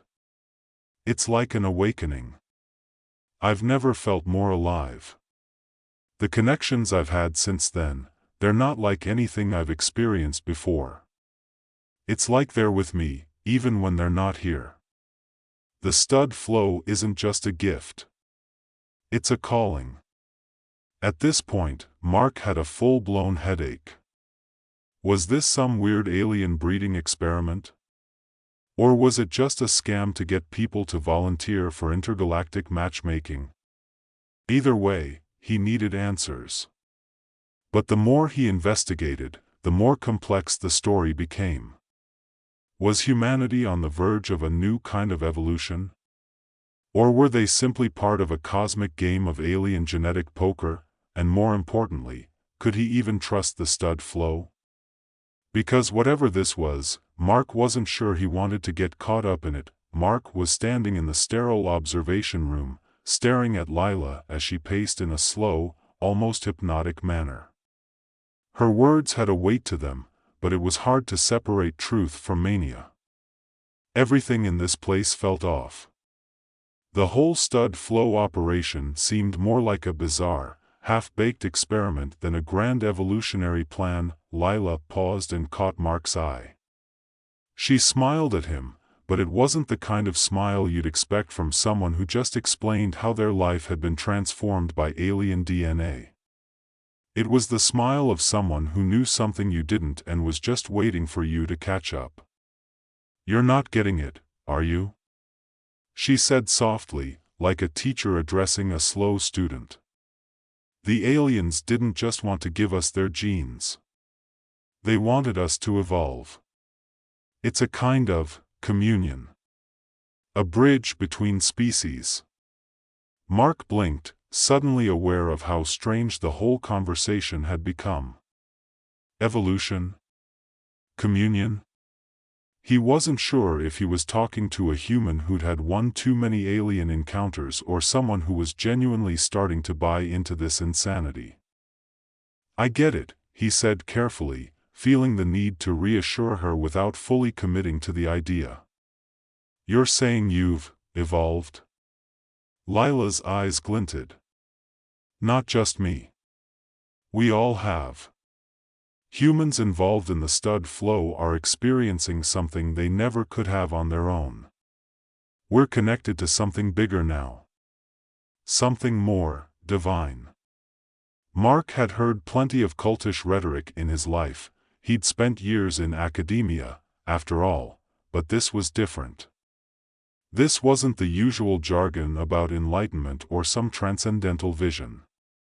There was something intensely personal about it, like Lila had truly come to believe that the aliens were guiding humanity's future in a very direct, physical way. But still, the more she spoke, the more Mark felt like he was missing something. Or rather, something was missing from her, a sense of grounded reality. He shifted uneasily. "And, do you feel different, physically?" He hated the question the moment it left his mouth, but there was no turning back now. Lila tilted her head as though considering the question for the first time. "You wouldn't believe me if I told you." Mark watched her carefully. He wasn't sure what she meant by that, but there was a weird sense of finality in her voice. He wasn't about to let her get away with some cryptic answer. "Try me," he said, pushing. Lila took a step closer, her tone lowering. "Sometimes, I feel them, the aliens. Inside me. Their thoughts, their presence. They're with me. When I close my eyes, I see flashes of their world. The light. The stars. The way they communicate without speaking. She trailed off, as if lost in the memory. "It's a connection that can't be explained, not by any human words." Mark's mouth went dry. That sounded like something straight out of a science fiction novel, or maybe a horror story. Either way, it wasn't something he was ready to wrap his head around. He didn't know what was worse, the idea that aliens could be invading people's minds or the fact that the government was letting it happen without telling the public. Maybe it was time for him to pack up and go back to researching something more predictable, like ancient tribal dances or historical breakfast habits. But he was too far in now. Too many questions had been raised, and no answers had been given. He needed to know how deep this rabbit hole really went. "I think I need to see it for myself," he muttered, more to himself than to Lila. Her eyes sparkled, but there was something unsettling about the way she looked at him. "See it? You want to see the legacy? It's not just something you look at. It's something you experience. You won't understand it until you're part of it." Mark narrowed his eyes. "What do you mean, part of it? Are you saying I have to Join the stud flow to understand? Lila smiled, but there was no humor in it. The aliens don't just give their legacy to anyone, Mark. You can't just study it from the sidelines. You have to become it. A chill ran down his spine. Become it? Mark wasn't sure what she meant, but the implications were more terrifying than anything he'd imagined. He could feel the weight of her words pressing down on him. Was this a recruitment speech? Was she trying to convince him to join the experiment, just like the others? I'm just here to observe, he said, his voice sounding more unsure than he liked. I'm not part of this. Lila raised an eyebrow. Are you sure about that? Her tone was too smooth, too knowing. Because once you've seen it, felt it, you might change your mind. The stud flow doesn't let you stay neutral. Mark wanted to laugh. What a ridiculous idea. Alien DNA, mind melds, evolved humans, it all sounded like something out of a bad science fiction flick. But it was real, and it was happening right under his nose. And no matter how much he wished it weren't, he couldn't deny that curiosity was eating away at him, pulling him toward the next step. The next morning, he was led into a lab deep within the facility, one marked with security clearance levels he hadn't seen before. A tall, thin scientist named Dr. Grant Parker greeted him with a smile that seemed a little too forced. Glad to have you with us, Mark, Dr. Parker said, shaking his hand. I'm sure you'll appreciate the uniqueness of this operation. Mark nodded, trying to maintain his composure. He didn't know what kind of appreciation was expected of him, but he was about to find out.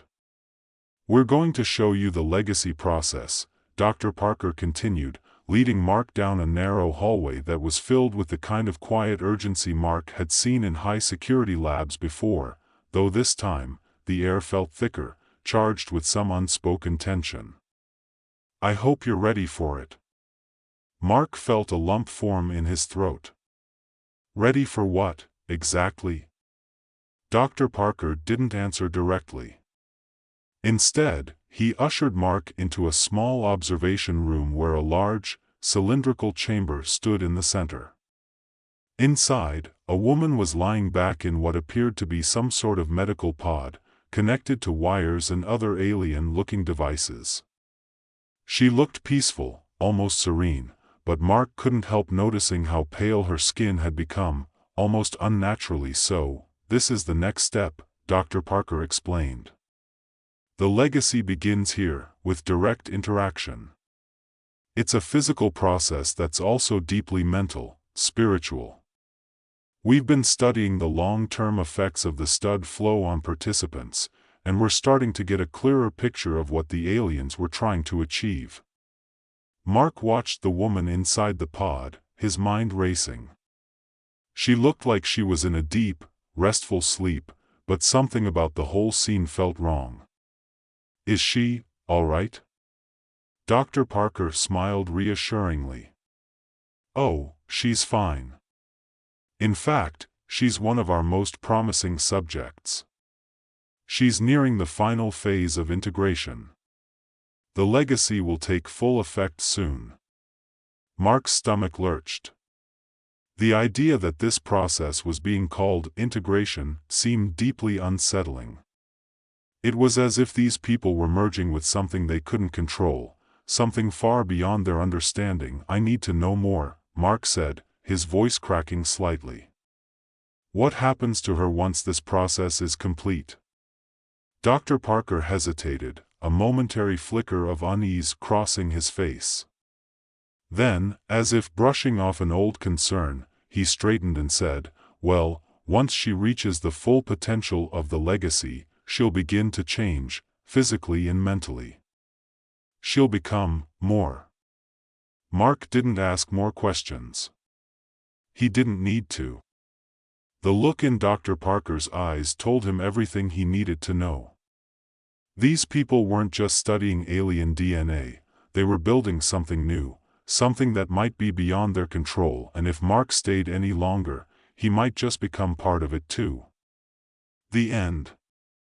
Dr. Theo Galloway stepped to the podium with a sigh. This wasn't his first lecture, but it felt like it should be.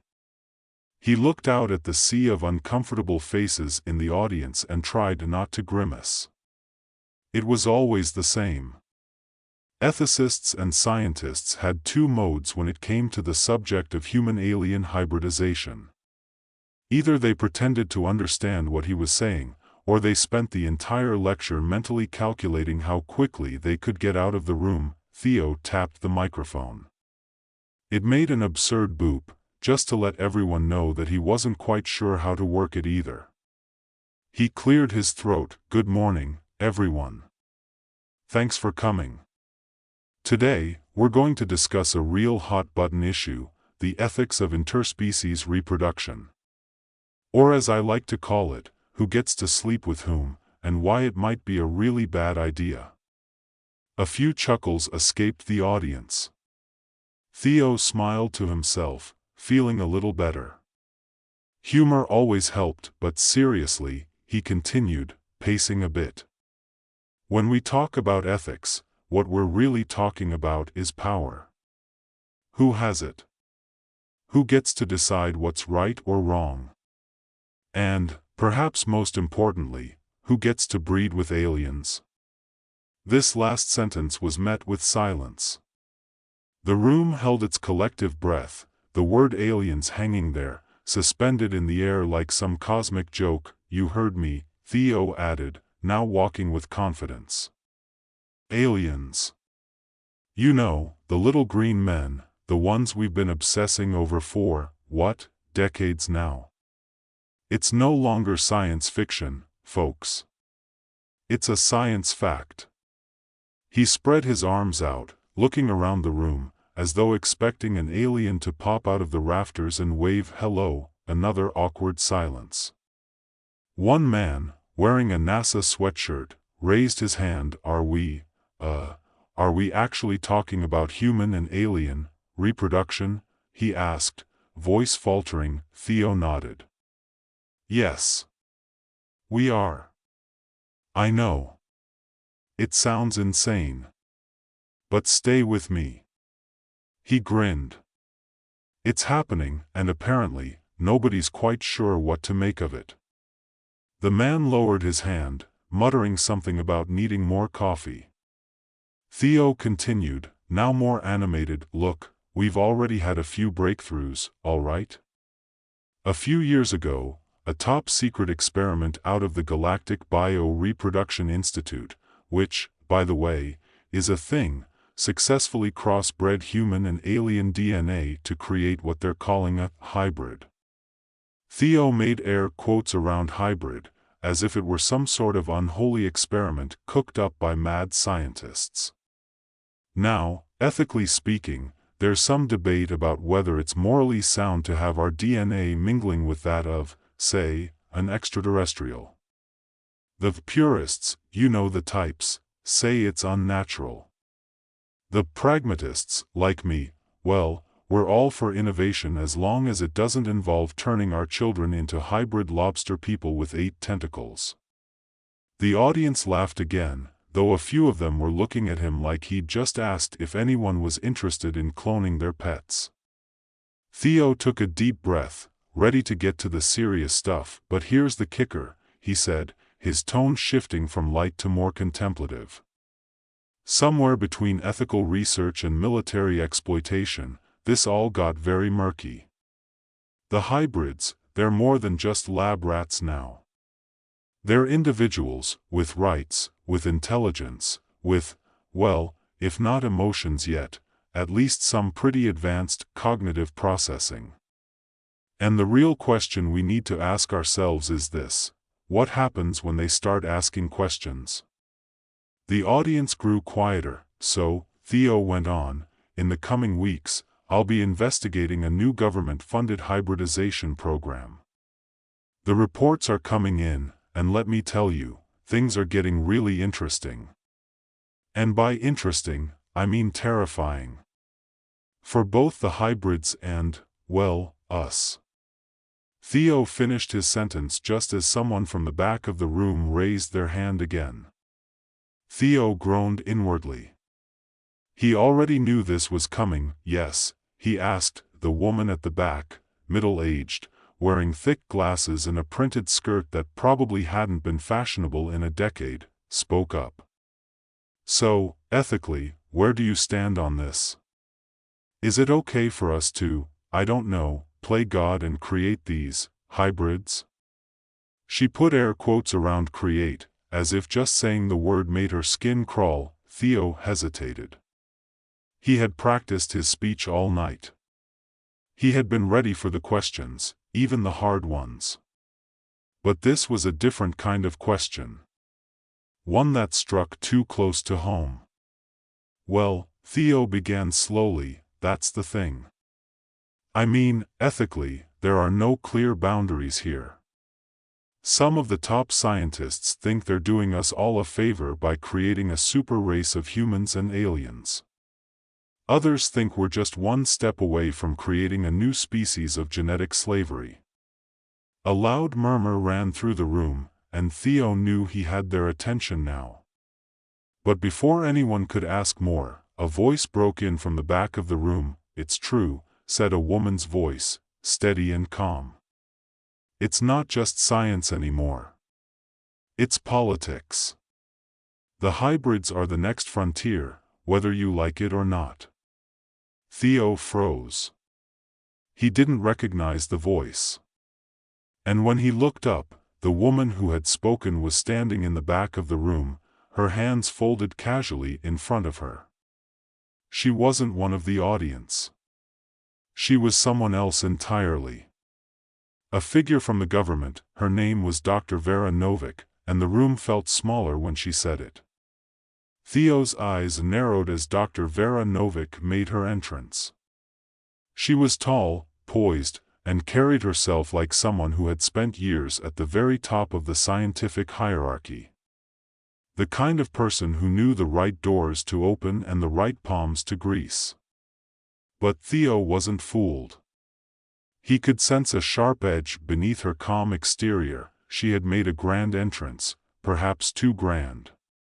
It didn't take much for Theo to guess that Vera Novick wasn't just another academic. She was someone with a purpose. She walked with an air of authority, her black leather shoes tapping lightly on the polished floor as she crossed the room toward him, cutting through the murmur of confused onlookers like a shark moving through a school of fish. Dr. Galloway, she said, her voice smooth, almost too smooth. I'm glad you could make it. Theo forced a smile, resisting the urge to roll his eyes. It wasn't that he disliked Vera. In fact, he admired her intellect. But her methods, well, those were another matter entirely. He'd read enough about her background, about her rise through the ranks of the Galactic Ethics Council and her involvement in the hybridization experiments, to know that her presence at this conference wasn't just about ethical discussions. It was about control. I didn't expect to see you here, Dr. Novick, Theo replied, keeping his tone casual, though his mind was already spinning. I was just explaining some of the finer points of hybridization to the crowd. You know, just the basics, ethics, consent, DNA manipulation, the usual. Novick's smile was razor sharp. I'm sure they appreciated your perspective on the subject, she said. Her eyes flicked toward the crowd. But I think it's time we stopped dancing around the issue and addressed something a little more urgent. You've heard about the new research, haven't you? Theo was careful not to let his surprise show.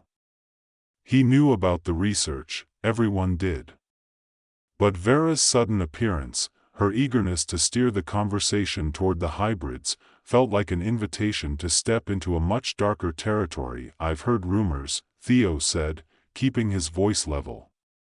But I'm sure the details are classified. Dr. Novick's smile grew wider. Oh, the details are classified, but not for long. You're a man of integrity, Dr. Galloway. I've always respected your interest in the ethical implications of our work. You've made a name for yourself investigating those little moral cracks where science and society collide. Thanks, I think. Theo didn't let her flatter him. He was used to this game. Flattery and disarming charm were tools of manipulation, nothing more, so, she continued, her tone shifting, you're aware, I'm sure, that the hybrids we've created are not just biological curiosities. They are, how shall I put this, pioneers. The first of their kind. A new era of human evolution. Theo folded his arms. He had been expecting this. The hybrids were the future, the next step, the dawn of a new species. Those were the words that the proponents of the experiment used to justify it. Words that always sounded too rehearsed, too convenient, like they were trying to convince themselves of something they hadn't quite processed yet. And what's the real reason for the secrecy, Dr. Novick? Theo asked, leaning in slightly. He was tired of the pretenses. He had come here today to uncover the truth, not to dance around it. Secrecy? Dr. Novick said with a small, amused chuckle. There's no secrecy here, Dr. Galloway. Only the careful management of sensitive information. This is about security, not secrecy.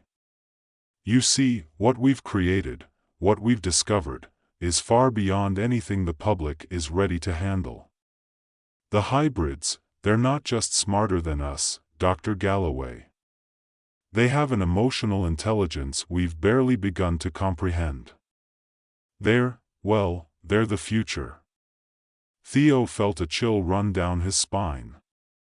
Emotional intelligence? He'd read the reports. The hybrids were undeniably gifted, but they weren't just gifted. They were people. Real, living beings with the capacity to feel and think and form their own identities. That, Theo knew, was the real issue.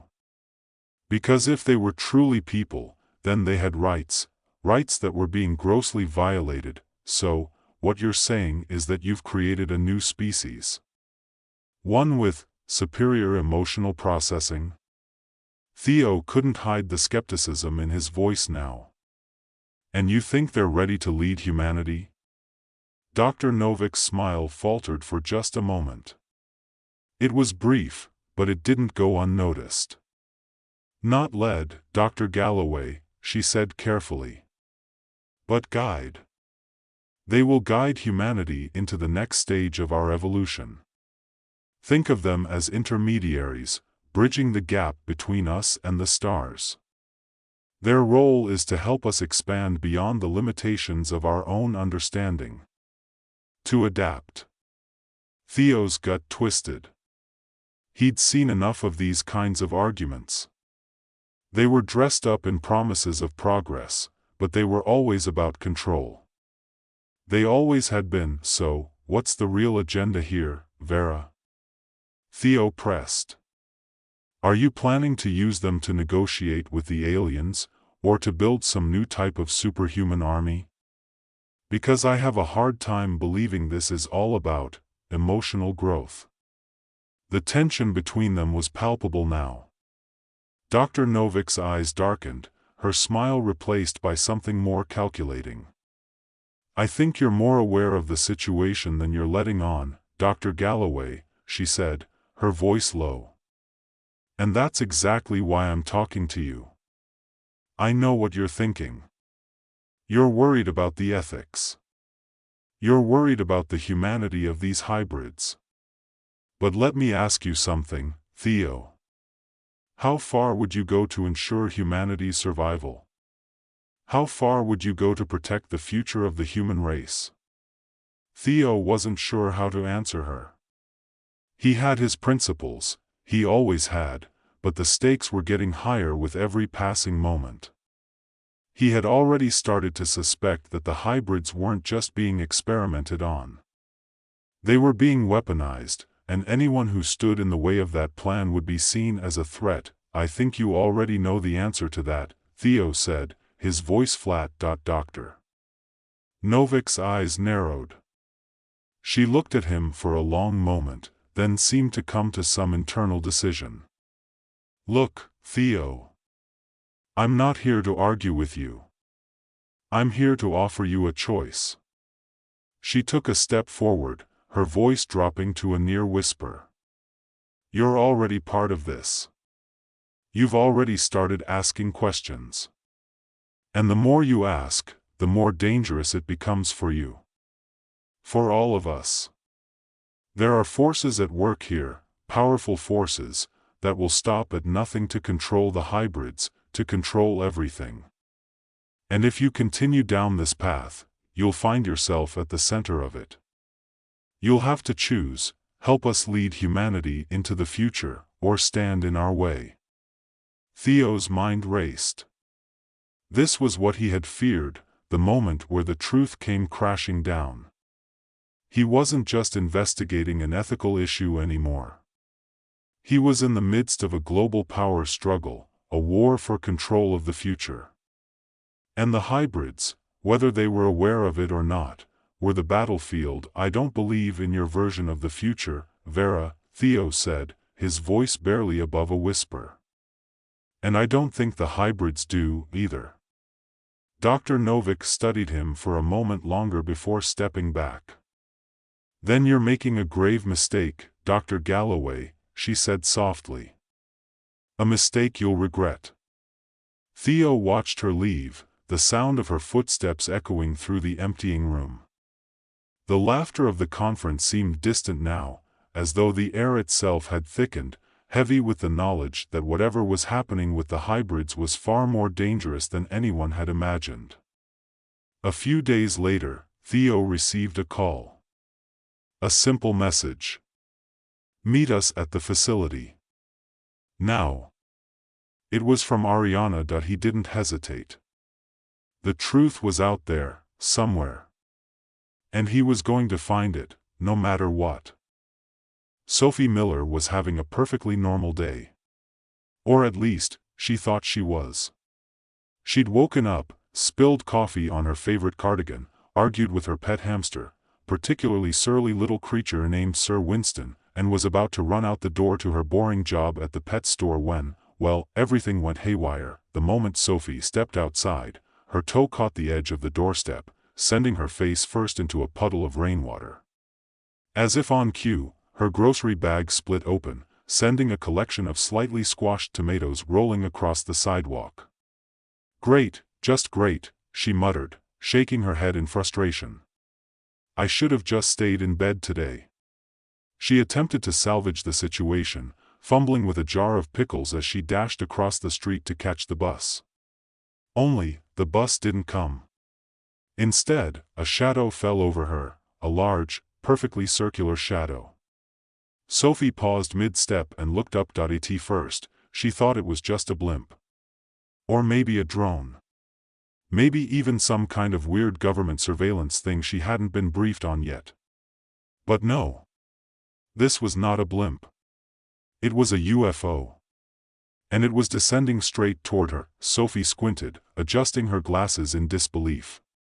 She could hear her heartbeat thumping in her ears as the spaceship, gleaming with silver light, hovered a few feet above the ground. Its sleek, smooth surface reflected the early morning sun, making it look like a giant metallic frisbee. As the ship landed softly on the pavement, the door slid open with a whoosh. A figure stepped out. No, not just a figure, an alien. A tall, thin creature with iridescent skin, 3 eyes, one in the middle of its forehead, and limbs that seemed to bend in ways that were not remotely natural. Sophie's first instinct? Not to scream. Not to run. Not even to faint, though that was probably coming later. No. She stood there, hands on her hips, and shouted, "You've got to be kidding me. This is what's going to ruin my day. Are you lost, or are you just trying to mess with me?" The alien blinked slowly, then, this is the part that Sophie would always remember with a mix of horror and disbelief, it smiled at her. A big, creepy, toothy grin. Well, the alien drawled in perfect, if slightly southern, English. What have we here? A fine specimen. A prime candidate, I'd say. Don't worry, darlin', we've been keeping our eyes on you. Sophie raised an eyebrow. What? You've been spying on me? I'm not some kind of Amazon Prime package. You've got the wrong woman, buddy. I'm not even remotely in the market for a new, whatever you are. The alien tilted its head and seemed to consider this for a moment before replying, oh, but you are, my dear. You're exactly the one we need. Sophie opened her mouth to protest further, but before she could form a word, the alien flicked a wrist and, zap. She was suddenly inside the spaceship, sitting in an oddly plush chair. The door shut with a hiss, and the ship shot upward into the sky. Sophie blinked, her eyes taking in her surroundings. The interior of the spaceship was like something out of a 1960s sci-fi movie: metallic walls, pulsing lights, and far too many weird screens displaying data she couldn't even begin to understand. She glanced around. There was no one else in sight. She was alone, in a strange room, probably halfway to the moon by now. This wasn't a dream. This was really happening. Okay, Sophie said, forcing herself to breathe. This is fine. Totally normal. I mean, I always suspected I'd get abducted by aliens at some point. It's been on my bucket list, really. A soft chime interrupted her self-soothing, and a smooth, robotic voice came over the intercom. Welcome aboard, Sophie Miller. You are currently in the custody of the Zornathian Expansion Guild, and you have been selected for a very special purpose. Custody? Sophie scoffed. Really? You've got to be kidding me. I don't even know what Zornathian means. I'm not some kind of intergalactic experiment. I don't even have the right genes. And for the record, I'm pretty sure I'm allergic to whatever you're putting in the air right now. The robotic voice paused for a moment before replying, you are perfect for the role we have in mind. You, Sophie Miller, are uniquely qualified to carry out your purpose. You have been chosen. Sophie furrowed her brow. Chosen for what? To be some kind of weird alien pet? Because let me tell you, I am so not into that. Oh, you'll see, the voice replied. Don't worry. You're going to be very popular. A second later, the door to her room opened with a soft whoosh. A sleek, humanoid figure entered. This one had an oddly regal look, tall, with long flowing hair and a skin tone that reminded Sophie of polished marble. But it wasn't the figure's appearance that made Sophie's stomach flip. It was the fact that the being's eyes were fixed firmly on her, as if Sophie were the most interesting thing it had seen in centuries. Hello, Sophie, the figure said in a smooth, hypnotic voice. I am Zarathos, First High Lord of the Zornathian Guild. I have come to explain your purpose. Sophie stood up quickly, knocking the chair over in her haste. Wait a minute. Hold on. Am I being sold to space royalty or something? Zarathos chuckled. Not quite. You have been chosen for a much more important role. The alien then went on to explain that Sophie, with her rare genetic markers, was perfect for a breeding program designed to improve the genetic stock of the Zornathian race. The aliens had been observing Earth for a while and had identified Sophie as the ideal candidate. Sophie felt like the ground had dropped out beneath her. Wait a second. Are you telling me I'm some kind of galactic breeder? She sputtered. No. Absolutely not. I don't care how good my genes are, there is no way I'm going to be some alien baby machine. Zarathos didn't seem fazed by her outrage. Oh, but you are, Sophie Miller. Your genes are exactly what we need to enhance our race. And you will be most appreciated for your contribution. Sophie's mind was racing. No. I didn't sign up for this. You can't just take me. This isn't a freakin' breeding farm. Zarathos smiled. You don't need to worry. You will be treated with the utmost care, and you'll be revered throughout the galaxy. You'll be a hero. Sophie was about to throw her pickles at him when the voice of the ship's AI interrupted her thoughts. Please do not resist, it said. The Zornathian Guild will ensure your comfort. You are part of something much greater than yourself. Well, I don't care what you think. I'm not going down without a fight. Sophie crossed her arms, already planning her next move. She would find a way out of this.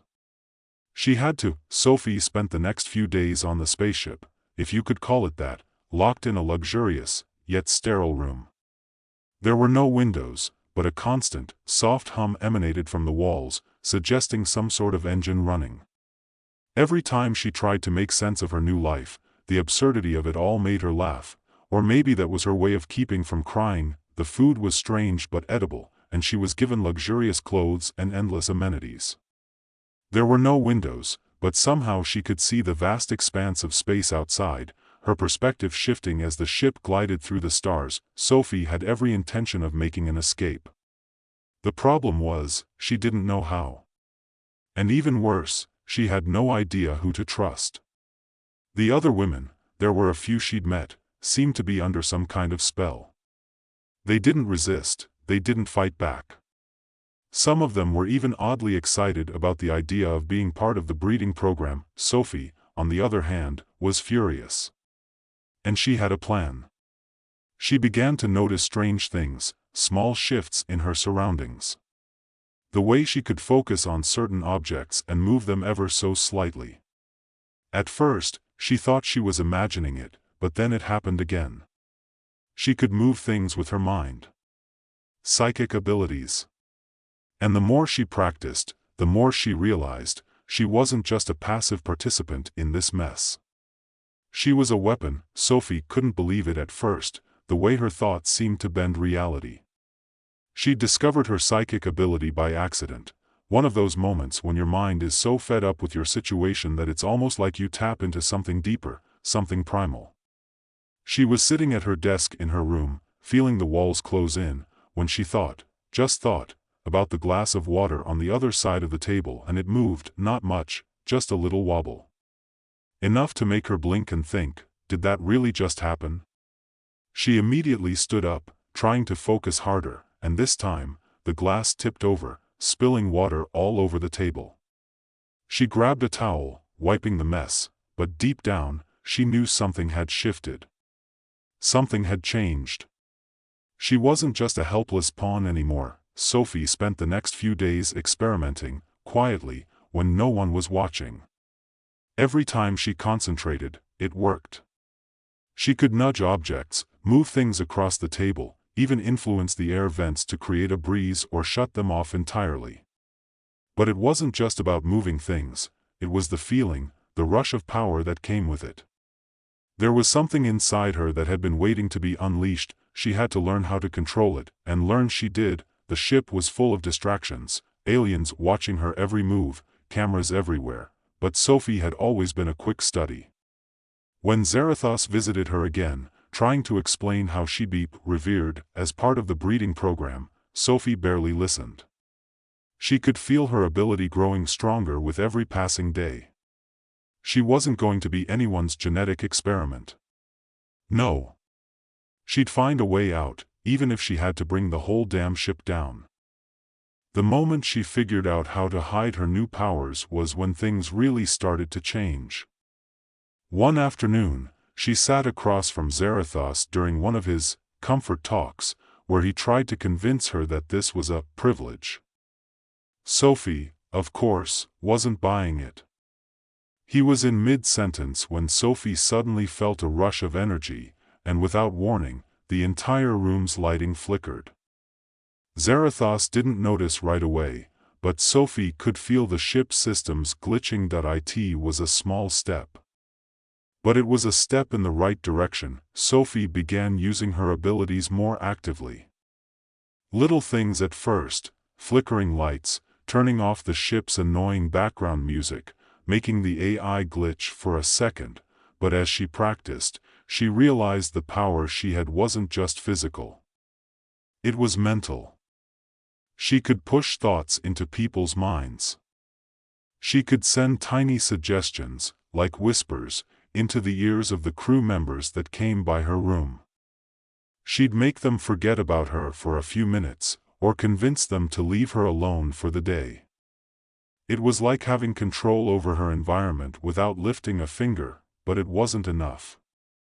Sophie wasn't going to be a passive prisoner for the rest of her life. One night, while lying awake in her bed, her mind racing, Sophie realized that she had to find out more. She had to understand exactly what she was up against. What kind of ship was this?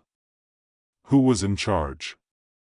And most importantly, what did Zarathos really want from her? The next morning, when Zarathos arrived for one of his regular visits, Sophie was ready. She had a plan, an idea so simple it was almost laughable. All she had to do was get the information she needed. Zarathos, she said, standing up as soon as he walked into the room.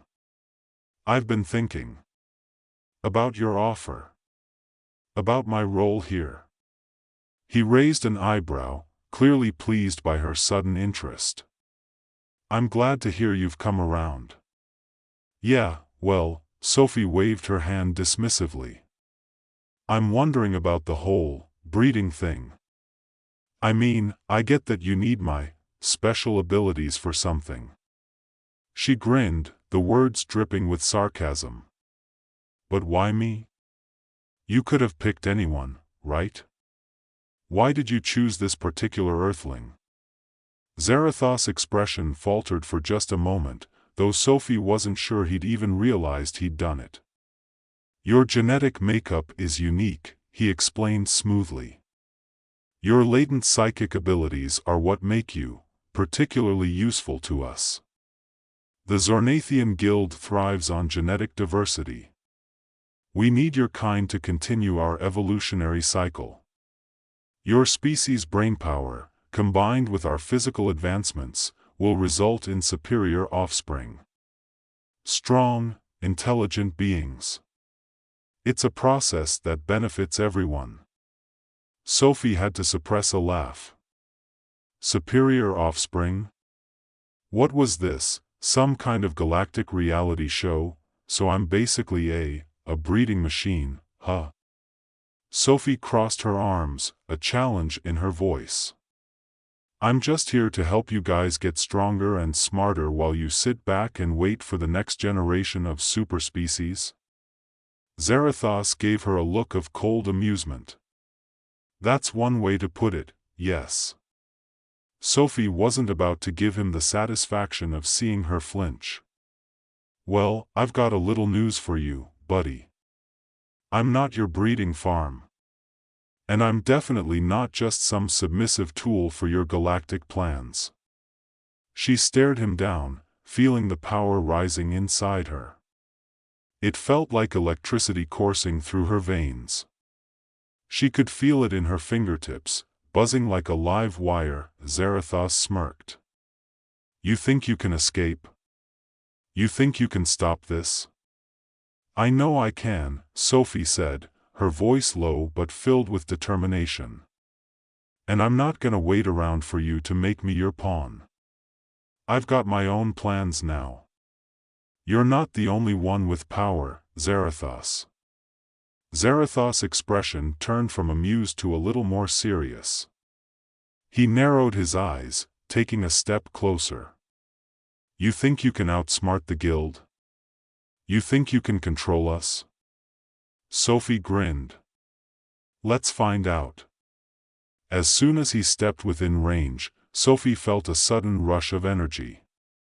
She concentrated, focusing on the space between them, and just like that, the chair near the desk shot out from under the table, colliding with Zarathos and knocking him off balance. He stumbled backward, surprised, but Sophie didn't let up. She focused again, pushing harder this time, and a wave of telekinetic force slammed into him, sending him crashing into the wall. Zarathos grunted, his eyes flashing with fury. "You will regret this, Sophie Miller," he snarled, but there was something else in his voice, a recognition of her potential. Sophie stepped forward, every part of her burning with energy. She wasn't going to be anyone's puppet. Not now. Not ever. She was in control now. Over the next few days, Sophie put her new powers to use. It wasn't just about resisting Zarathos anymore, it was about taking control of her destiny. The ship was full of systems she could manipulate, cameras she could jam, and security forces she could avoid. With each passing hour, Sophie became more adept at controlling her psychic powers, gaining confidence with every small victory. And while the alien ship's inhabitants seemed blissfully unaware of her growing rebellion, Sophie knew that she had the upper hand. She spent hours strategizing, planning her escape. She wasn't just going to flee, though. No, she had something bigger in mind. It took time, but Sophie eventually managed to break into the ship's central control room. It was heavily guarded, but Sophie had learned how to avoid detection. She used her telepathic abilities to manipulate the minds of the guards, sending them off in different directions, and then slipped inside. The control room was full of blinking lights, complicated screens, and a series of alien consoles that looked as if they belonged to a species far beyond Earth's technological capabilities. But Sophie wasn't intimidated. She was determined. With a deep breath, she tapped into the power within her, focusing all her psychic energy on the ship's systems. At first, nothing happened. Then, slowly, the lights flickered. The air felt thick, like the whole ship was holding its breath. Then, with a final push, Sophie broke the system. The alarms began to blare. The ship's AI screamed in protest, but Sophie's grin was wide, triumphant. The entire ship was in chaos. She could feel it. The energy from the control room was pulsing through her, coursing into every corner of the ship. She had them right where she wanted them. It was time to take down the Zornathian Guild. And Sophie Miller was going to be the one to do it. The battle that followed was chaotic, unpredictable, and nothing like Sophie had imagined. But in the end, it was her victory. The ship's AI was disabled, the guards neutralized, and the Zornathian Guild's grip over her world was broken. Sophie stood at the ship's helm, looking out at the stars. She wasn't just a victim anymore. She wasn't just a tool for some alien race's plan. She was free, and she was going to change everything. End of story. It started with a beep. Not the kind of beep that signifies anything important. Not the kind of beep that's a warning, or a momentous event, or even the kind that makes you sit up and pay attention. It was more like the beep that happens when you try to microwave a frozen burrito on high for 2 minutes and accidentally press cancel halfway through. The beep of disappointment. Luo Yen was, by all accounts, a normal 17-year-old. He had a normal family, normal friends, and a normal obsession with space. While other kids his age were texting each other memes or obsessing over the newest pop idol, Luo Yen spent his time watching grainy YouTube documentaries about extraterrestrial life, everything from the rational to the downright bizarre. He had long since stopped believing in the extraterrestrial, tabloid stories, but something about the unknown, the idea of life out there somewhere, kept him awake at night.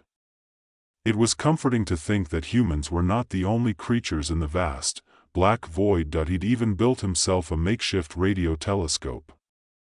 It wasn't much, just a broken satellite dish he'd scavenged from an old electronics store, a tangle of wires, and some spare components he had borrowed from his dad's abandoned hobby kit.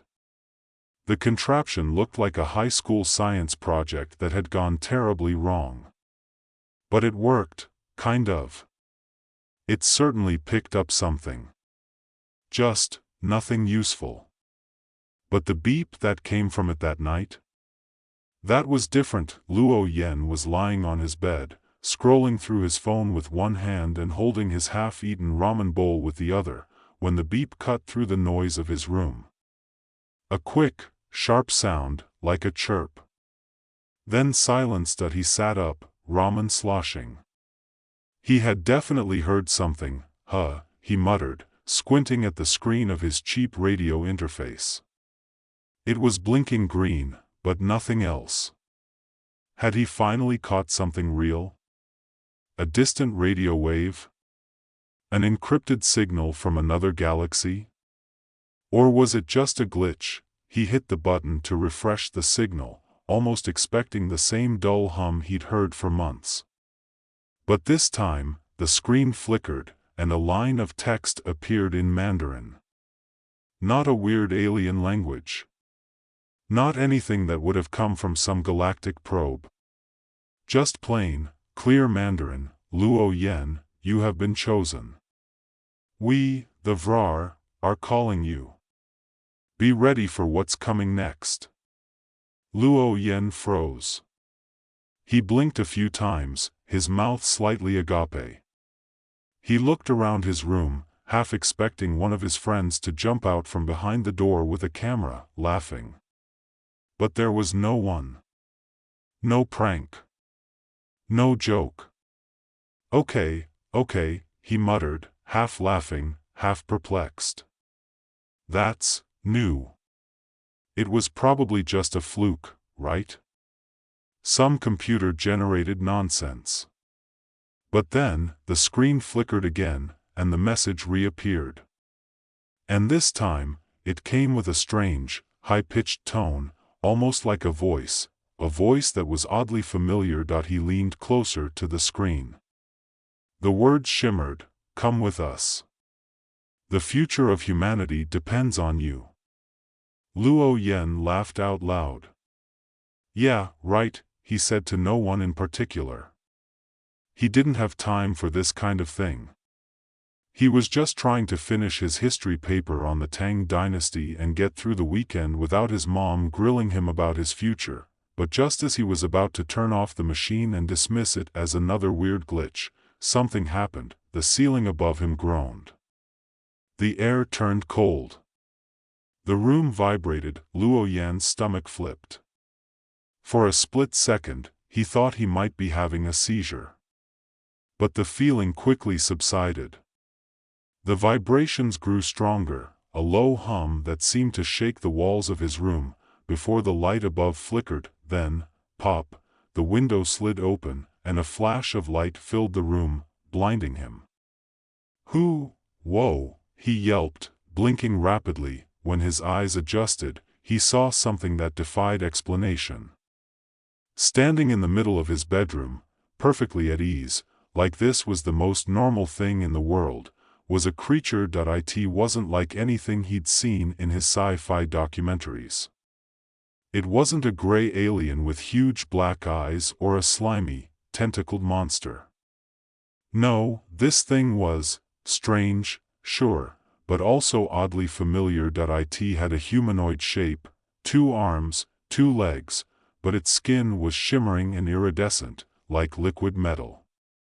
It had large, multifaceted eyes that reflected 1,000 different lights, and its face was vaguely insectoid. There was a sharp elegance about it, like an alien that had stepped out of a high-fashion catalog, not a monster movie. Its voice, when it spoke, was smooth and fluent, perfectly human Mandarin.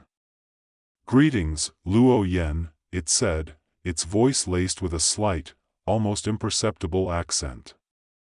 "I am Azir of the Vrar. We have waited for you." Luo Yen stood frozen, ramen forgotten, mouth hanging open like a goldfish. "Wait, what? Are you real?" Azir raised a thin, crystalline hand and gestured around the room. "I assure you, I am very real. As real as your destiny, Luo Yen." Luo Yen blinked again. Wait. Are you telling me you're an alien?" Yes, Izir interrupted with a slight tilt of its head. And you, Luo Yen, are about to begin a journey that will change the fate of your entire species. Luo Yen stared at the being for a moment longer, then turned his head slowly, as if to check that no one was standing behind him, holding a camera. Okay. Okay. This is some kind of prank, right? He said nervously, trying to laugh it off. Is this a viral thing? One of those weird social media campaigns? Or a stunt for that new sci-fi show? Come on, who are you really? The alien stared at him, a flicker of confusion crossing its strange features. This is not a joke, Luo Yen. I come with an urgent message. Yeah, Luo Yen replied sarcastically, looking up at the ceiling, I can tell. Very urgent. I'm supposed to, what, save humanity? How exactly? Izir tilted its head, a strange, almost imperceptible smile crossing its insectoid face. You are more important than you realize. Humanity's survival depends on you. I have come to offer you the chance to transcend your limitations. Come with me, and I will show you the way. Luo Yen shook his head, the absurdity of the situation slowly dawning on him. Okay, buddy. You've got the wrong guy. I'm just a high schooler who can't even finish his homework on time. You want the smart, rich kid from the other school, go knock on his door. Izir didn't budge. It simply took one step forward, its long limbs moving with a fluid grace, and extended a hand. No, Luo Yen. You are the one we need. And you will soon understand why. Luo Yen opened his mouth to argue, but the words caught in his throat. It wasn't fear. It wasn't even confusion. It was just a feeling, deep down, that whatever was happening right now, it was inevitable that a part of him, one that he would have mocked just hours ago, knew that this was real and there was no escaping it. Luo Yen felt a strange pull inside his chest, like some unseen force was drawing him toward the alien. He shook his head again, trying to fight the bizarre sensation. This couldn't be happening. Aliens weren't real, not like this.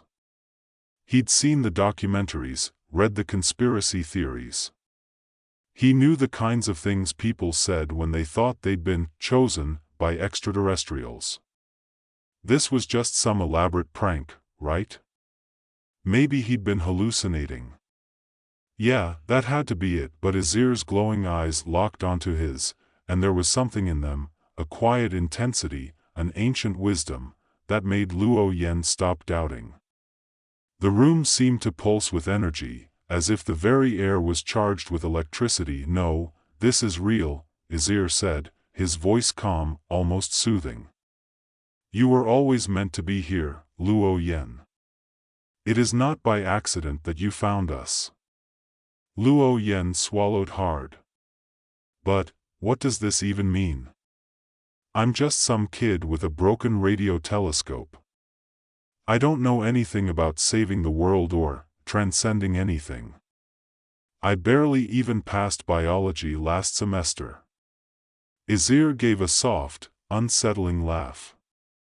It was a sound that didn't belong in the human world, like a bird with too many voices, but it was strangely melodic. You will learn and you will grow, Izir said. But first, you must come with me. Luo Yen shook his head in disbelief. You've got to be kidding me. I mean, seriously? I'm supposed to just trust you. You're an alien. You want me to, what? Just hop on your spaceship and go wherever the hell you came from? Izir's face remained serene, his alien features unreadable, yet there was an undeniable patience in his gaze. He extended his hand again, this time with more urgency. This is not a request, Luo Yen. It is your destiny. Humanity's future hangs on this moment. Come with me, and you will understand. Luo Yen stood there, rooted to the spot, his mind racing in 1,000 directions at once. Part of him, most of him, wanted to run. He wanted to scream that this wasn't happening, that it was all just some prank or a wild dream. But his feet didn't move. Instead, they took a step forward. "Are you sure this is real?" he asked, almost pleading, as though he needed to hear it again, to somehow make it less impossible. Azir nodded solemnly. "Yes. And you will not regret it." Luo Yen hesitated. The words humanity's future echoed in his mind, but they didn't make any sense. What was he supposed to do with that? He wasn't a hero. He didn't have any special powers. All he had was a dream of something beyond the stars, and now it seemed those stars had come crashing into his world. He glanced at the mess of his room, the textbooks scattered across the floor, his dirty laundry piling up on the chair, the ramen bowl still half filled on the nightstand. Nothing about this made sense. Everything he knew seemed to be turned upside down, but for some reason, his legs moved again. Slowly, cautiously, he approached Azir. "Where are we going?" Luo Yen asked, his voice cracking. "Somewhere far," Azir replied simply, his voice taking on a deeper tone. "Somewhere you'll never go back from." The alien's hand hovered in front of him, and Luo Yen, without fully understanding why, reached out and touched it. The moment his skin made contact with the creature's, a shock of energy coursed through him, jarring his senses. It wasn't painful, exactly.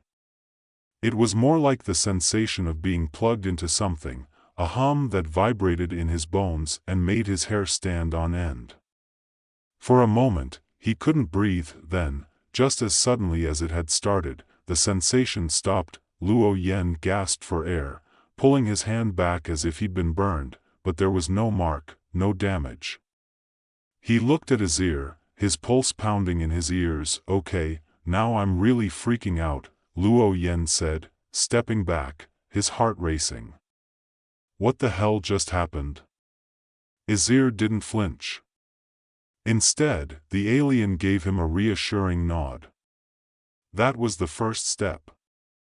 The transition has begun, Luo Yen. You are no longer the person you were when I arrived. You have just made the choice to become something greater. I didn't ask for this." Luo Yen shot back, still shaken, but a tiny spark of something else, a glimmer of curiosity, began to flicker in his chest. He was terrified, but something in him had also shifted. He was no longer sure if he could just walk away. Maybe he did want to know. Maybe he had been waiting for something like this his entire life. Azir took a step back, his form blurring slightly as the room began to shimmer around them. The walls rippled like water, and the air seemed to grow thick with energy, charged with an electric hum. "Then come," Azir said, the command in his voice soft but undeniable. "And I will show you the truth." Suddenly, the world around Luo Yen vanished, replaced by a swirl of colors, bright flashes of purple and blue, interspersed with the dark void of space. His stomach flipped as the floor beneath him seemed to disappear. For a split second, he thought he was falling, but then he realized that the ground had simply ceased to exist. He looked around, disoriented. It wasn't a room anymore. It wasn't his house. It wasn't Earth. He was standing on something strange, an invisible platform, suspended in nothingness. His heart pounded in his chest as he tried to make sense of what was happening. "Where are we?" he managed to ask, his voice unsteady. Azir's voice was the only thing anchoring him to reality. "We are outside of time. Outside of space. You are no longer bound by the limitations of your world." The space around him seemed to stretch on forever, a kaleidoscope of swirling colors that defied explanation. The fabric of reality itself appeared to be folding and twisting, as if they were in the center of a vast cosmic web, where the threads of existence were being woven in real time. Luo Yan blinked, trying to make sense of it. His mind was racing, trying to process everything. But no matter how hard he tried, it was like trying to catch smoke in his hands. This is what's beyond, Izir explained, gesturing toward the endless expanse. This is where the Vrar and other advanced civilizations dwell. We exist in a dimension that is not bound by time or space. Here, we are limitless. Luo Yan swallowed. His entire world, everything he had ever known, felt so small, so insignificant in comparison to what he was seeing. And I'm supposed to live here? To become one of you? Izir's multifaceted eyes glinted in the swirling light. No.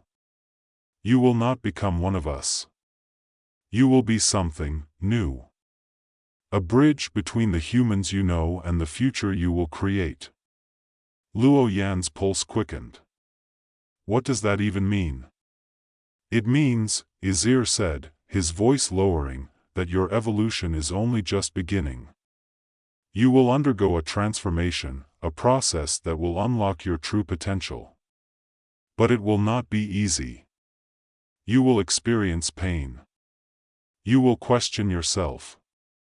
But in the end, you will be the key to saving your species. Luo Yan stared at the alien. He wanted to run, to scream, to escape. But he couldn't. There was something irresistible about Izir's words, something that drew him in despite every instinct in his body telling him to turn back. I don't know if I can do this, Luo Yan whispered, his voice trembling. You do not have a choice, Izir replied, his tone surprisingly gentle. The fate of humanity does not wait. The alien's words hung in the air, as heavy as gravity itself. And for the first time, Luo Yan realized something that chilled him to his bones. He wasn't being asked to join an alien race. He was being asked to lead humanity into a future they weren't even ready for, and he was terrified, but he didn't turn back. Because somewhere, deep down, Luo Yan knew that whatever came next was exactly what he had been waiting for. End of story. Ethan Keller didn't believe in aliens. No way. He'd spent years perfecting his skill of tuning out weird YouTube conspiracy videos at work, rolling his eyes at any mention of UFO sightings, and laughing off Close Encounters as marketing ploys for the latest blockbuster movie. He had enough problems trying to get his startup off the ground. Who had time for alien invasions when your TPS reports were already overdue? But that was before the Xerexians, an incredibly advanced, nearly extinct alien species from a far-flung corner of the galaxy, took him. It wasn't like in the movies. There were no bright lights or strange buzzing sounds. No probing or grisly moments of alien anatomy getting up close and personal. Instead, it all started with a tap on his shoulder while he was sitting in his favorite dive bar, nursing a beer and staring at his phone, ignoring the next big thing app notifications. He thought it was just another one of those annoying, prank salesmen who approached him when he was off guard, trying to sell him cryptocurrency or a subscription to a service he'd never use. Maybe a multi-level marketing gig. Or, at the very least, someone trying to get him to sign up for a free trial to fix his back pain. But when he turned around, instead of a nerd in a polyester suit with a terrible fake smile, there was nothing.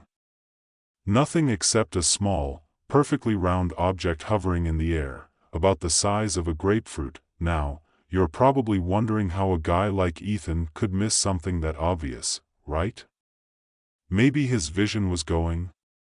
Maybe the beer was just that strong. But here's the thing. That's exactly how the Xerexians did it. They didn't want to just abduct you with flashing lights and roaring engines. They used subtlety. They didn't want to give you the chance to panic. And Ethan? Well, he was the perfect target for a subtle approach. So, yeah, he didn't exactly panic.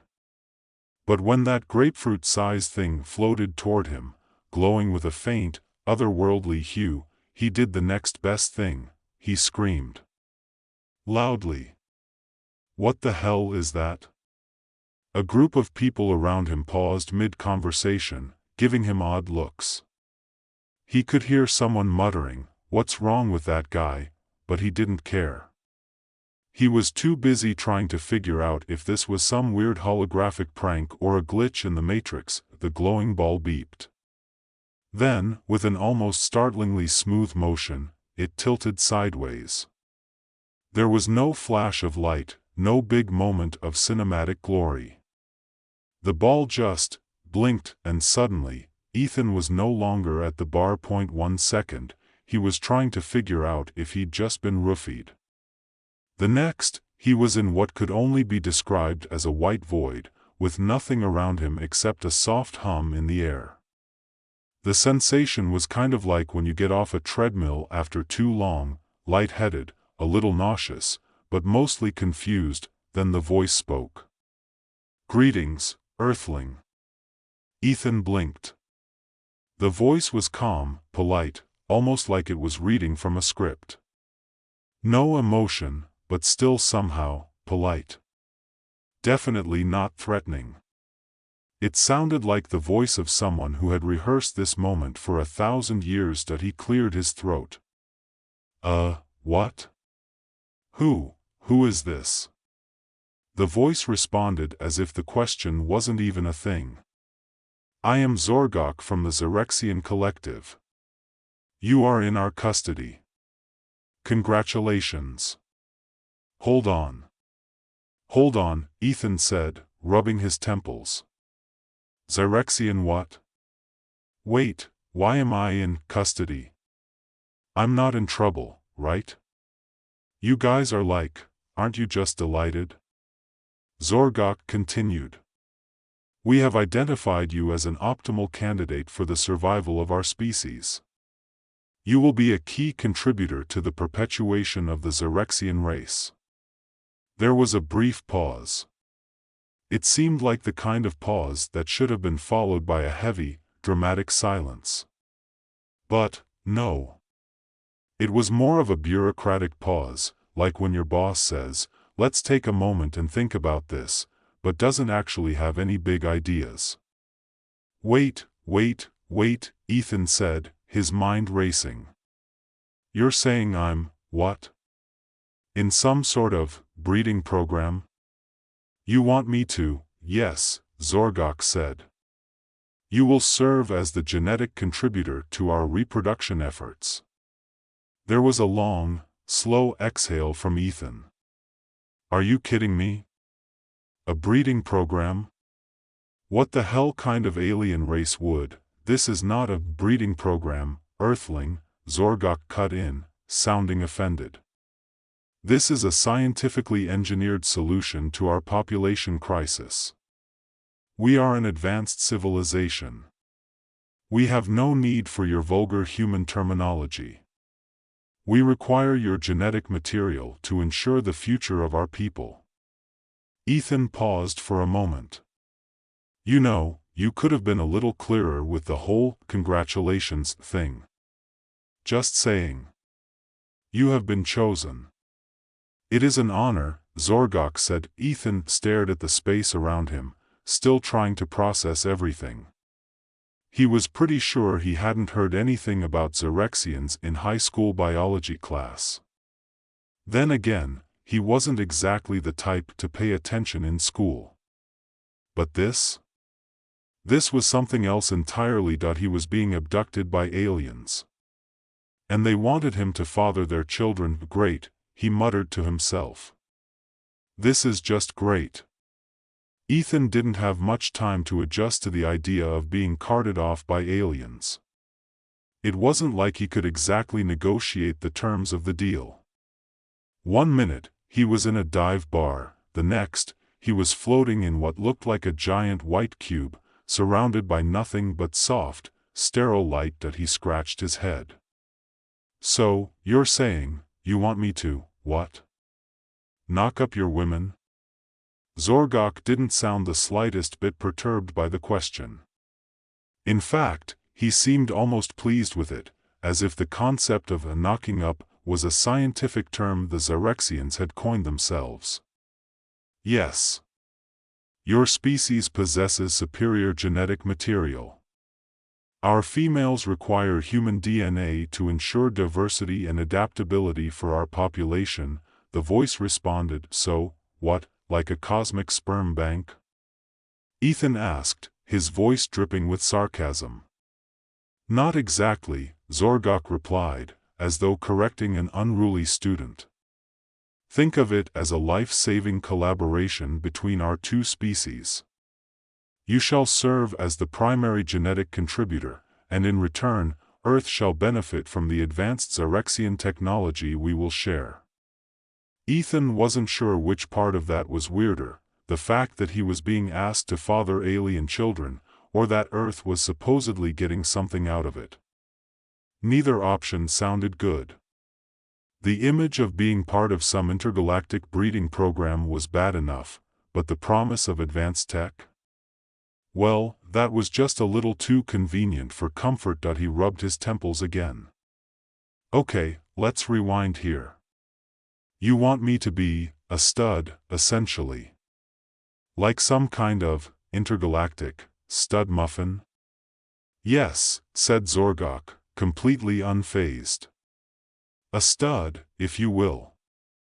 You are ideal for the purpose. Ethan stared at the nothingness around him. Ideal, he repeated, trying to wrap his mind around it. Great. Just what every guy wants to hear. I bet you tell all the guys that, huh? Not all, Zorgok replied, just the best candidates. Right. Sure. Ethan scoffed and looked around. It felt like the air was getting thinner, or maybe it was just him. The idea that he'd been pulled into some weird, high-stakes alien mission was making his stomach churn. And let me guess, you're going to take me to your home planet now? Indeed. We are traveling to Xerexia as we speak. Ethan's head whipped around as if expecting to see some grand interstellar ship, but there was nothing. No flashing lights, no engines roaring to life. Just stillness. The silence was almost deafening. Then, suddenly, the floor, well, what he thought was the floor, rumbled. It wasn't like an earthquake or a rumble in the gut after a bad meal. It was more like a soft, smooth vibration, a low hum that seemed to come from everywhere at once.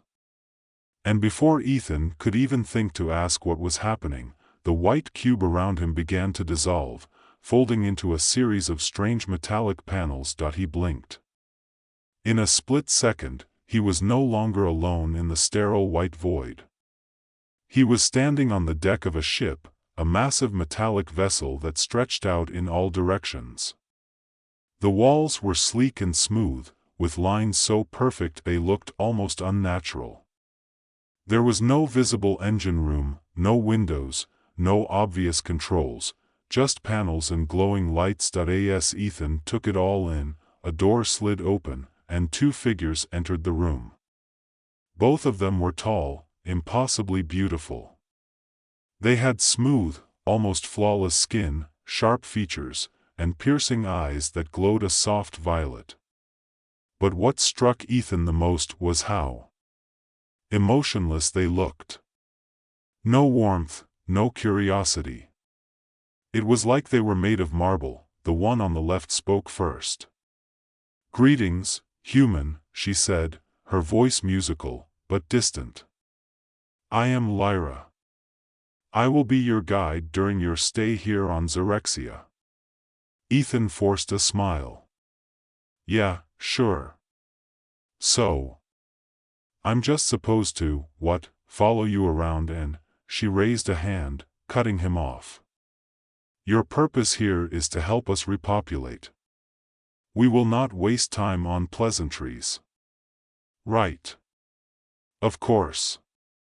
No time for pleasantries when you're a human sperm donor on an alien spaceship. He could practically hear his mother's voice in his head, reminding him to be polite and respectful to visitors, but that was obviously going out the window. So, let me get this straight, he said, pacing back and forth now. You want me to have sex with your women to save your species, and Earth gets technology. How does that work exactly? Zyrexians are unable to reproduce naturally due to a genetic collapse, Lyra said, her voice almost clinical. Our society, once rich with culture and diversity, has reached the point of extinction. Our numbers have dwindled for millennia. Human genetic material is the key to our survival.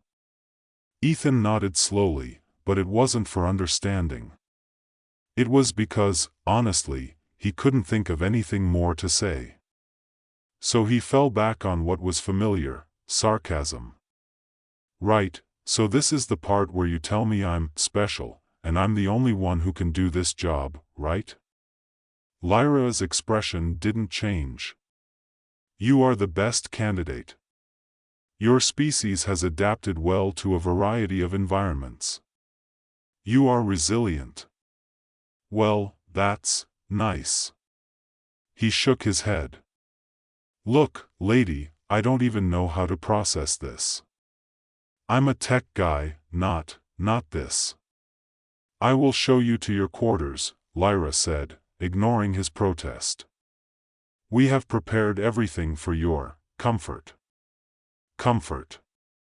Sure. Being whisked away by aliens to impregnate their women was basically Ethan's dream come true, but the weirdest part? As she led him down a corridor that seemed to stretch on forever, he couldn't shake the feeling that maybe this wasn't going to be as simple as it seemed. Maybe it wouldn't just be a matter of being a genetic donor. Maybe there was something more at stake here. When they reached a room, the walls shifted into a series of soft, glowing lights. The space was lavish: bed, furniture, strange art hanging on the walls. Everything looked expensive. Elegant. Even welcoming. Ethan sat on the bed. Okay, I need a minute to process this, he said, trying not to sound too shaken. A minute, that's all I'm asking. Just 1 second to think this over, all right? Lyra didn't respond. She simply turned and left, the door closing with a soft hiss. Ethan leaned back on the bed and stared at the ceiling. He tried to imagine what his life would look like after this. Would he go back to Earth? Would he ever see his friends again? Would he have to keep being part of this bizarre cosmic stud farm? Suddenly, the door opened again, and another figure stepped in. This time, it was a woman, tall, golden-skinned, and wearing what appeared to be ceremonial armor. Her eyes met his with a fire that made his stomach flip. Hello, Ethan, she said, her voice low and sultry. I am Lyra. And I have a proposal for you. Ethan sat up straighter as Lyra entered the room. She wasn't like the other Zyrexians he'd met so far. She had a presence that seemed to command attention without saying a word. Her golden skin shimmered slightly under the room's soft lights, and her eyes, those eyes, pierced right through him like she could read every embarrassing thought running through his mind. She closed the door behind her with a deliberate slowness that felt deliberate. Every move seemed purposeful, calculated. Not a single detail was wasted. She was the kind of woman who could walk into a room and make you feel like you were being sized up for something much bigger than a simple conversation. Ethan, she said again, this time in a voice so rich with intrigue that it caught him off guard. I've been briefed on your resistance. Resistance? Ethan chuckled, trying to shake the nervousness crawling up his spine. I don't know if you've noticed, but I'm not exactly protesting your whole, mating for the future of your species thing. I'm just trying to wrap my head around it." He gave a small shrug. "Maybe you should have sent me a brochure first, you know? A little pamphlet about intergalactic reproduction." Lyra's lips quirked upward just slightly, the first sign of amusement he'd seen from her. For a moment, she almost seemed human. But then the flicker of emotion was gone, replaced by that same intense gaze. "I know this is difficult for you. You are not the first of your species to find themselves in this position. But I am here to help. To ensure that you understand the full nature of this mission." Ethan raised an eyebrow. "A mission?" he repeated, unsure if he should be insulted or relieved. "Is that what we're calling it now? A mission?" "Yes," she said, as though the word itself was sacred. "A mission for the survival of two species. Our needs, as you know, are urgent. But we also require your understanding." She took a step closer, lowering her voice as though sharing a secret. "And we require more than just your genetic material." Ethan frowned. "More? What are we talking about here? I thought the whole save the species thing was just about, doing the thing." Lyra didn't break her gaze. "It is about that. But it is also about connection.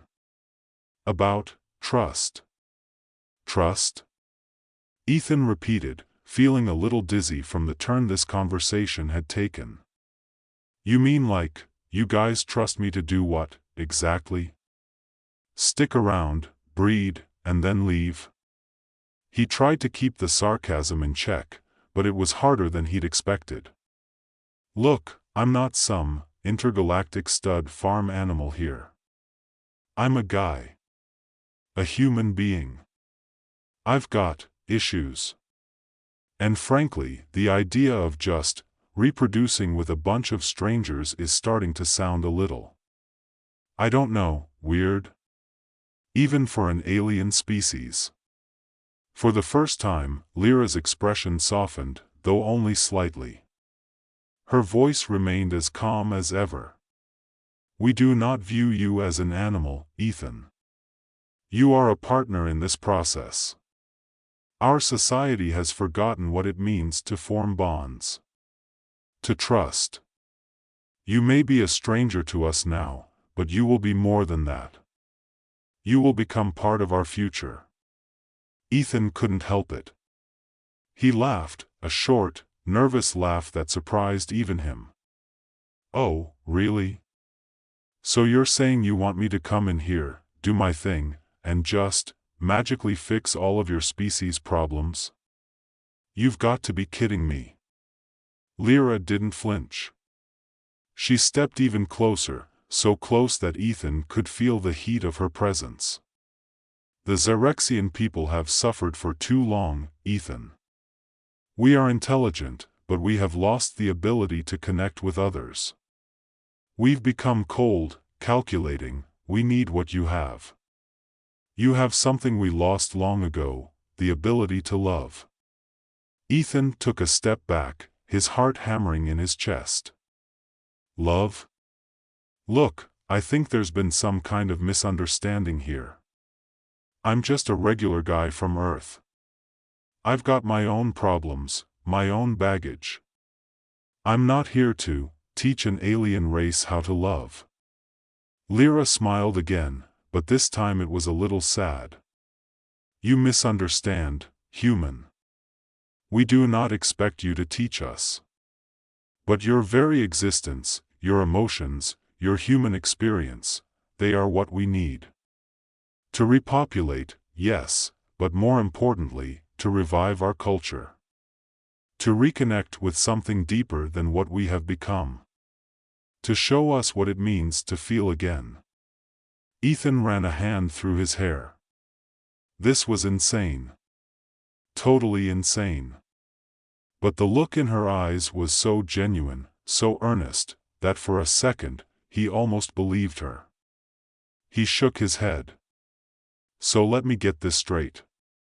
You want me to have a bunch of sex with your women, and somehow, that's going to fix, what? Your emotional issues? Your entire species just forgot how to feel? Not forgotten, she corrected softly. Lost. We became so focused on our technology, our progress, that we forgot the one thing that makes us truly alive. Ethan opened his mouth to respond, but nothing came out. He couldn't think of anything to say. For the first time since he'd been pulled into this mess, he found himself quiet. Confused. Maybe even sympathetic. This is insane, he finally muttered, more to himself than to her. Lyra reached out slowly, her fingers brushing against his arm. We know.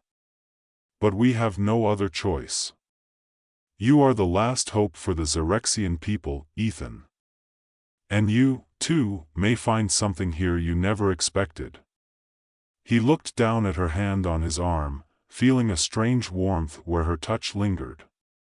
And for a moment, just a moment, he saw it, the depth in her eyes, the weight of the situation. It wasn't just about him. It was about saving something. Something that had been lost. Something that, despite all the absurdity of the situation, seemed to matter. I'm not sure I understand, Ethan said quietly, his voice a little softer than he'd intended. You don't have to understand everything right now, Lyra said. But you must understand this, we need you. And, you need us. This is not just a duty, Ethan. It is a bond. We are in this together. The words hung in the air between them, heavy and strange. Ethan didn't know how to respond. His mind was a blur, processing 1,000 conflicting thoughts at once. The absurdity of the situation. The reality of what she was asking. The weight of what it all meant. You've never had a choice, she continued, stepping closer. And neither have we. But together, we can change that. Ethan swallowed hard. He looked down at his feet, suddenly feeling out of place in his own body. It was like the universe had pulled him out of his normal life and thrown him into this bizarre, alien chaos, and now, for reasons he didn't fully understand, he was being asked to play a part in something far bigger than himself. I don't know how I'm supposed to do this, he whispered, almost pleading. Lyra's fingers curled gently around his wrist. One step at a time, Ethan. One step at a time. James Andrews sat at his desk, rubbing his eyes as he struggled to focus on the glowing screen in front of him. Another Tuesday morning, another grueling round of data analysis for the low-level tech firm he'd been stuck at for the last 12 years. It wasn't glamorous. There were no neon lights, no excitement, no life-changing opportunities. Just numbers, zeros, ones, and an occasional corporate memo about how the future of space exploration was just around the corner. Jim didn't care. He was 52, disillusioned, and far too tired to buy into anyone's shiny new promises. He grabbed his coffee mug, took a sip, grimaced at the taste. He was pretty sure it was some combination of burnt cardboard and last week's regret, and opened his email.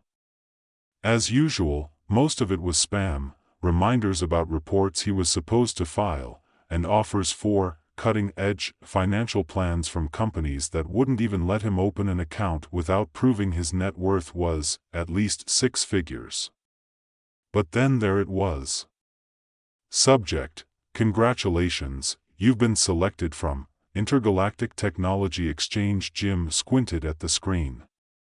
He'd heard rumors of some kind of alien technology breakthrough circulating in the news, but the government had always been vague, cryptic, and very, very good at pretending they didn't know anything. He opened the email with the kind of detached curiosity that only comes from having been jaded by too many years of corporate BS. You've been selected to participate in the greatest leap forward in human history, the Intergalactic Technology Exchange. Our advanced alien civilization has chosen you to be among the first human beings to access cutting-edge alien technologies designed to accelerate Earth's development and usher in a new age of prosperity, but there's one small catch. To unlock these incredible advancements, think faster than light travel, cures for every disease, quantum-level computing, etc., you must first meet a requirement. It's a simple procedure, one that our species has practiced for millennia. It's called the Stallion Ritual. To put it simply, you, along with a select group of elite individuals, will serve as genetic vessels for the intergalactic community. Through this ritual, your genetic material will be enhanced, ensuring the survival and prosperity of humanity for centuries to come. The process is entirely voluntary, but we assure you, the rewards are beyond imagining. Sincerely, the Intergalactic Technology Exchange Council. Jim stared at the screen, blinking in disbelief. He took another sip of the awful coffee, trying to make sense of the email. Genetic vessels? Stallion ritual? The first thought that crossed his mind was that someone was playing a prank. Maybe his buddy, Doug, had hacked into the company's server again and was messing with him. He started typing an angry reply but hesitated. It was way too elaborate to be Doug. Plus, the email was too formal. Too official. Then, Jim remembered something: the alien signal. He'd heard rumors of a strange transmission picked up from deep space months ago, but it had been dismissed as an anomaly. It had been a pretty big deal for a few days before everyone moved on to the next viral scandal. But now? It seemed too coincidental. Genetic vessels. That's when it hit him. They were asking men to become part of some kind of intergalactic breeding program. The message was clear: no one would be getting free technology without a catch. Jim snorted. Well, damn, he muttered, leaning back in his chair. Guess I finally made it big. The next few days were a blur of media frenzy. Governments, tech companies, and influential billionaires scrambled to jump on the bandwagon. World leaders promised that humanity's future was at stake, a small price to pay for the kind of tech that could end poverty, eliminate disease, and send people to the stars. Jim watched it all unfold from the comfort of his disillusioned office chair, taking it all in with a sense of dark amusement. He'd heard people talk about selling out, but now, humanity had the chance to literally sell its genetic material to aliens for technological favors. His inbox was flooded with new updates from the Intergalactic Technology Exchange, videos of astronauts in pristine spacesuits smiling while shaking hands with emotionless aliens, well-dressed ambassadors touting the promises of immortality, celebrity endorsements from people Jim didn't care about. The excitement was palpable. But for Jim, the whole thing felt off. He watched as people who had no idea what they were getting into began lining up for the Stallion program. The government had made it sound like an honor to be selected. It felt more like a grotesque auction. Still, it was hard to resist the siren call of the offer. Faster than light travel. A cure for cancer. Virtual immortality. Could he really say no to something that big? On the day Jim signed the contract, it felt like the world was holding its breath. The media was in a frenzy. At the Tech Summit, where the world's most influential CEOs, scientists, and politicians gathered to officially accept the alien terms, Jim reluctantly walked up to the podium, his heart racing with a cocktail of disbelief, anger, and curiosity. He could see the eager faces in the crowd, rich men and women in tailored suits, their eyes wide with excitement. They'd all come for one thing: power. If these aliens could deliver what they promised, they'd be the rulers of the new world. And maybe, just maybe, they'd get to go beyond Earth. Jim's hands shook slightly as he signed the contract, his fingers moving mechanically across the paper. His signature was a reluctant one, drawn out of fear, greed, and the pressure of the situation. As soon as he finished, Eleanor Marks, the CEO of his company, clapped him on the back and handed him a glass of champagne. "Congrats, Jim," she said with a wink. "You've just signed up for history." Jim didn't know what to say. He had no words. He'd just sold himself, and maybe humanity, for some shiny technology. He was supposed to be happy, to feel proud, but all he felt was a gnawing sense of regret. It wasn't until later that night, lying in his bed staring at the ceiling, that the weight of what he had done really settled in. His mind raced. What did the stallion ritual mean? What was he getting himself into? And why, for the love of God, was he the one chosen for this absurd experiment? The next morning, Jim found himself in a high-tech, sterile facility with hundreds of other men. The air was crisp and metallic, the walls smooth and featureless. He stood in line with the others, trying to ignore the nagging sense of dread that gnawed at him. The alien technology, whatever it was all around them, but there was no sign of the alien beings themselves.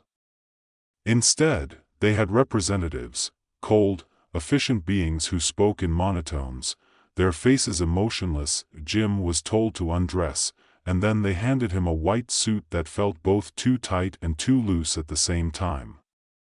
"Welcome," a voice boomed from a speaker above them. "You have all been chosen because of your genetic potential. You will play an important role in the next chapter of humanity's evolution. Please relax and let the procedure begin." A technician came over, his face impassive, and attached electrodes to Jim's chest. "Don't worry," the technician said, not looking at Jim. "The ritual is simple. We will enhance your genetic code. You will not remember most of it, but the results will be clear." Jim couldn't help himself. He cracked a grin. "Well, I guess it's a good thing I'm not worried about remembering," he said with a dry laugh. The technician didn't even blink. At that moment, Jim felt a strange sensation in his mind. The idea of genetic enhancement started to feel less like an exciting opportunity and more like an overwhelming invasion. And it wasn't just the body modifications that freaked him out, it was the subtle feeling that he was no longer in control of his own destiny. He tried to fight the panic rising in his chest, but it was useless.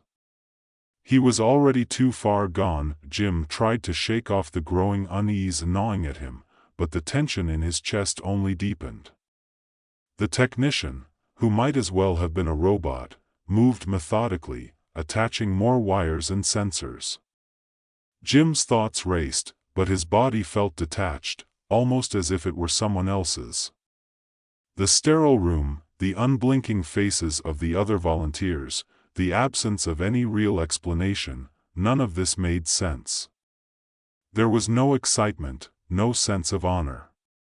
It was just a clinical operation, stripped of humanity. When he first signed the agreement, it had seemed like a ridiculous opportunity, a joke even.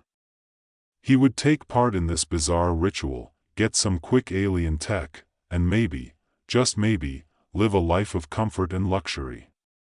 After all, who could pass up the chance to be part of the greatest leap in human history? Now, though, Jim wasn't so sure. There was something inherently off about this. Why would an alien civilization, so advanced that they could cure disease, eliminate hunger, and break the laws of physics, care about human genetics? What was the catch? And why was he among the chosen few? He wasn't special. He wasn't an Olympian or a genius. Hell, He barely made it out of bed most days. But here he was, hooked up to machines, ready to have his very genetic makeup altered by beings from another world. "You're ready," the technician said, his voice flat and devoid of any real human warmth. Jim could barely make out the technician's face behind the mask, but he swore there was something almost smug about the way he said it. As if this moment had been long anticipated, and Jim was just another cog in a well-oiled machine. The technician pushed a button on the wall, and the room grew dimmer, the overhead lights flickering before adjusting to a cool blue hue.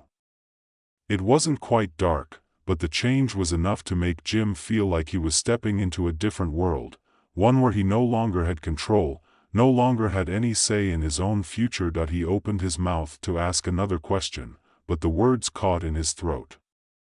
The air seemed thicker now, as though it was closing in on him. The walls, the sterile whiteness of it all, began to feel like a cage. His heart started pounding. He didn't want to do this.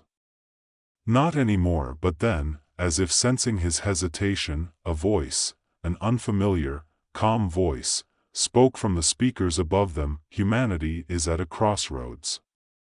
We offer you this gift for the good of your species. The ritual is essential for your survival. There is no alternative. You must embrace it." The voice wasn't threatening. In fact, it was soothing. But it didn't sound like a reassurance. It sounded like an ultimatum, one that Jim couldn't escape. He thought back to the message he'd received, the seductive offer of immortality and power. How could he have been so naive? This wasn't about elevating humanity, it was about using humanity.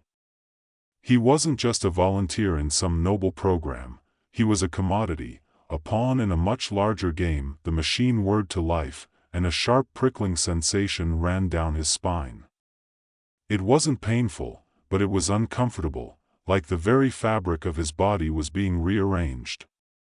His muscles tensed involuntarily, his arms twitching.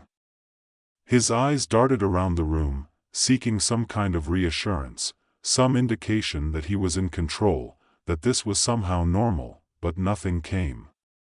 It was just the cold precision of the process. For the first time, Jim felt truly afraid.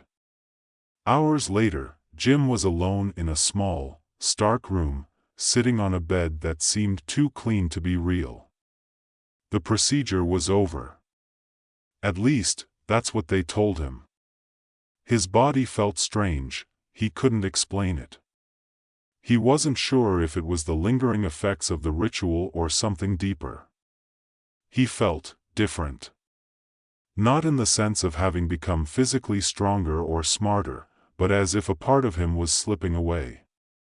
There was no longer a clear line between who he was and who he was meant to become. A door opened, and a figure stepped in, a woman, one of the few who'd volunteered for the program. He recognized her from the summit. Lana, a biologist turned genetic researcher who had seemed so eager to take part in the ritual. But her expression was anything but eager now. "You feeling okay?" she asked, her voice soft, almost apologetic. Jim managed a grunt, though he wasn't sure how to answer. He didn't feel okay. He didn't feel anything like the man who had walked into this facility days ago. "Do you know what they've done to us?" she asked, sitting down beside him. Her eyes were wide, filled with an anxious curiosity, but there was something else too, something that Jim couldn't quite place. It was as if she'd already made peace with something he wasn't ready to accept. "I don't know," Jim said, rubbing his face with both hands. "I don't know what's real anymore."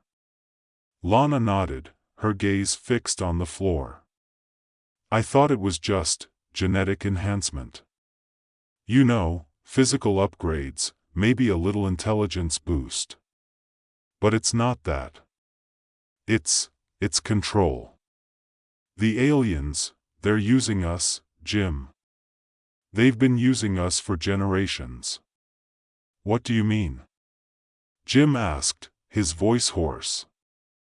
He felt a growing pit in his stomach, not just humans.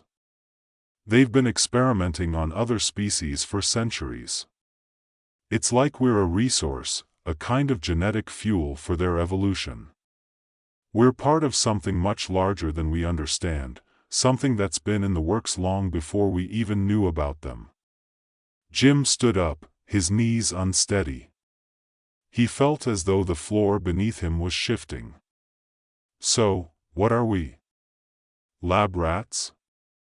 Lana didn't answer immediately, but when she did, her voice was steady. Worse. We're the experiment, Jim. The aliens don't just want to improve us, they want to manipulate us, to fold us into their plans. They want to control the future of humanity. They want to make us a tool in their cosmic design. Jim felt his blood run cold. But I thought, I know, she interrupted. They sold us the dream. They said we'd become part of an intergalactic network, a civilization that spanned galaxies. That humanity would reach the stars, that we'd have eternal life. It's all a lie. The truth is, we're becoming part of something bigger. And that something doesn't care about us. Jim stumbled back, his mind racing. This was too much to process. Too much to take in. He had signed up for this. He had volunteered for this. He wasn't supposed to be part of a larger agenda, he was supposed to benefit from it. Is there any way to stop it? He asked, his voice cracking. Is there any way to reverse it? Lana's eyes darkened. I don't know. But I'm trying. We need to act quickly. If the aliens complete their plan, if we allow them to integrate us fully into their systems, we'll be nothing more than biological machines, tools for their higher purpose. I don't think anyone's coming to save us. Jim felt a wave of panic crash over him. The realization hit him like a fist to the chest, he wasn't in control anymore. He had been tricked. This wasn't a chance for advancement, it was a trap, but he had to try. He had to fight back. Days turned into weeks, and Jim's life took on a surreal quality. Every day felt like walking through a fog, unsure of what was real and what had been altered. He joined Lana and a small group of others who had begun to see the truth. Together, they worked in secret, learning as much as they could about the alien technology. It wasn't easy. The alien systems were vast, and the deeper they dug, the more they realized that their enemies were always one step ahead. One day, they managed to crack part of the alien code, an encryption buried deep in the genetic enhancements they'd received. Jim's heart raced as he looked at the screen. The key was right there, and with it, they might just have a chance to undo everything, but it wasn't enough to simply break the encryption. They had to act fast. And they had to be willing to risk everything. Jim stared at the screen, feeling the weight of the decision pressing down on him. This was it. The moment that would define the future of humanity. His fingers hovered over the keyboard. If he hit the wrong key, it could be the end of them all. Are you ready? Lana asked from behind him, her voice tight with tension. Jim nodded, his mind made up. Let's do it. The days that followed were a blur of action and confusion. They managed to infiltrate the alien systems, sabotage the rituals, and broadcast a message to the world. It wasn't a perfect solution, and they didn't have all the answers, but they had one thing, hope, and sometimes, that was enough. Jim walked away from the facility, knowing that the battle wasn't over. There was still so much to do, so much to undo. But for the first time in months, he felt like he had reclaimed a small piece of himself. The aliens would learn. The humans were not so easily controlled. And just like that, the world began to change.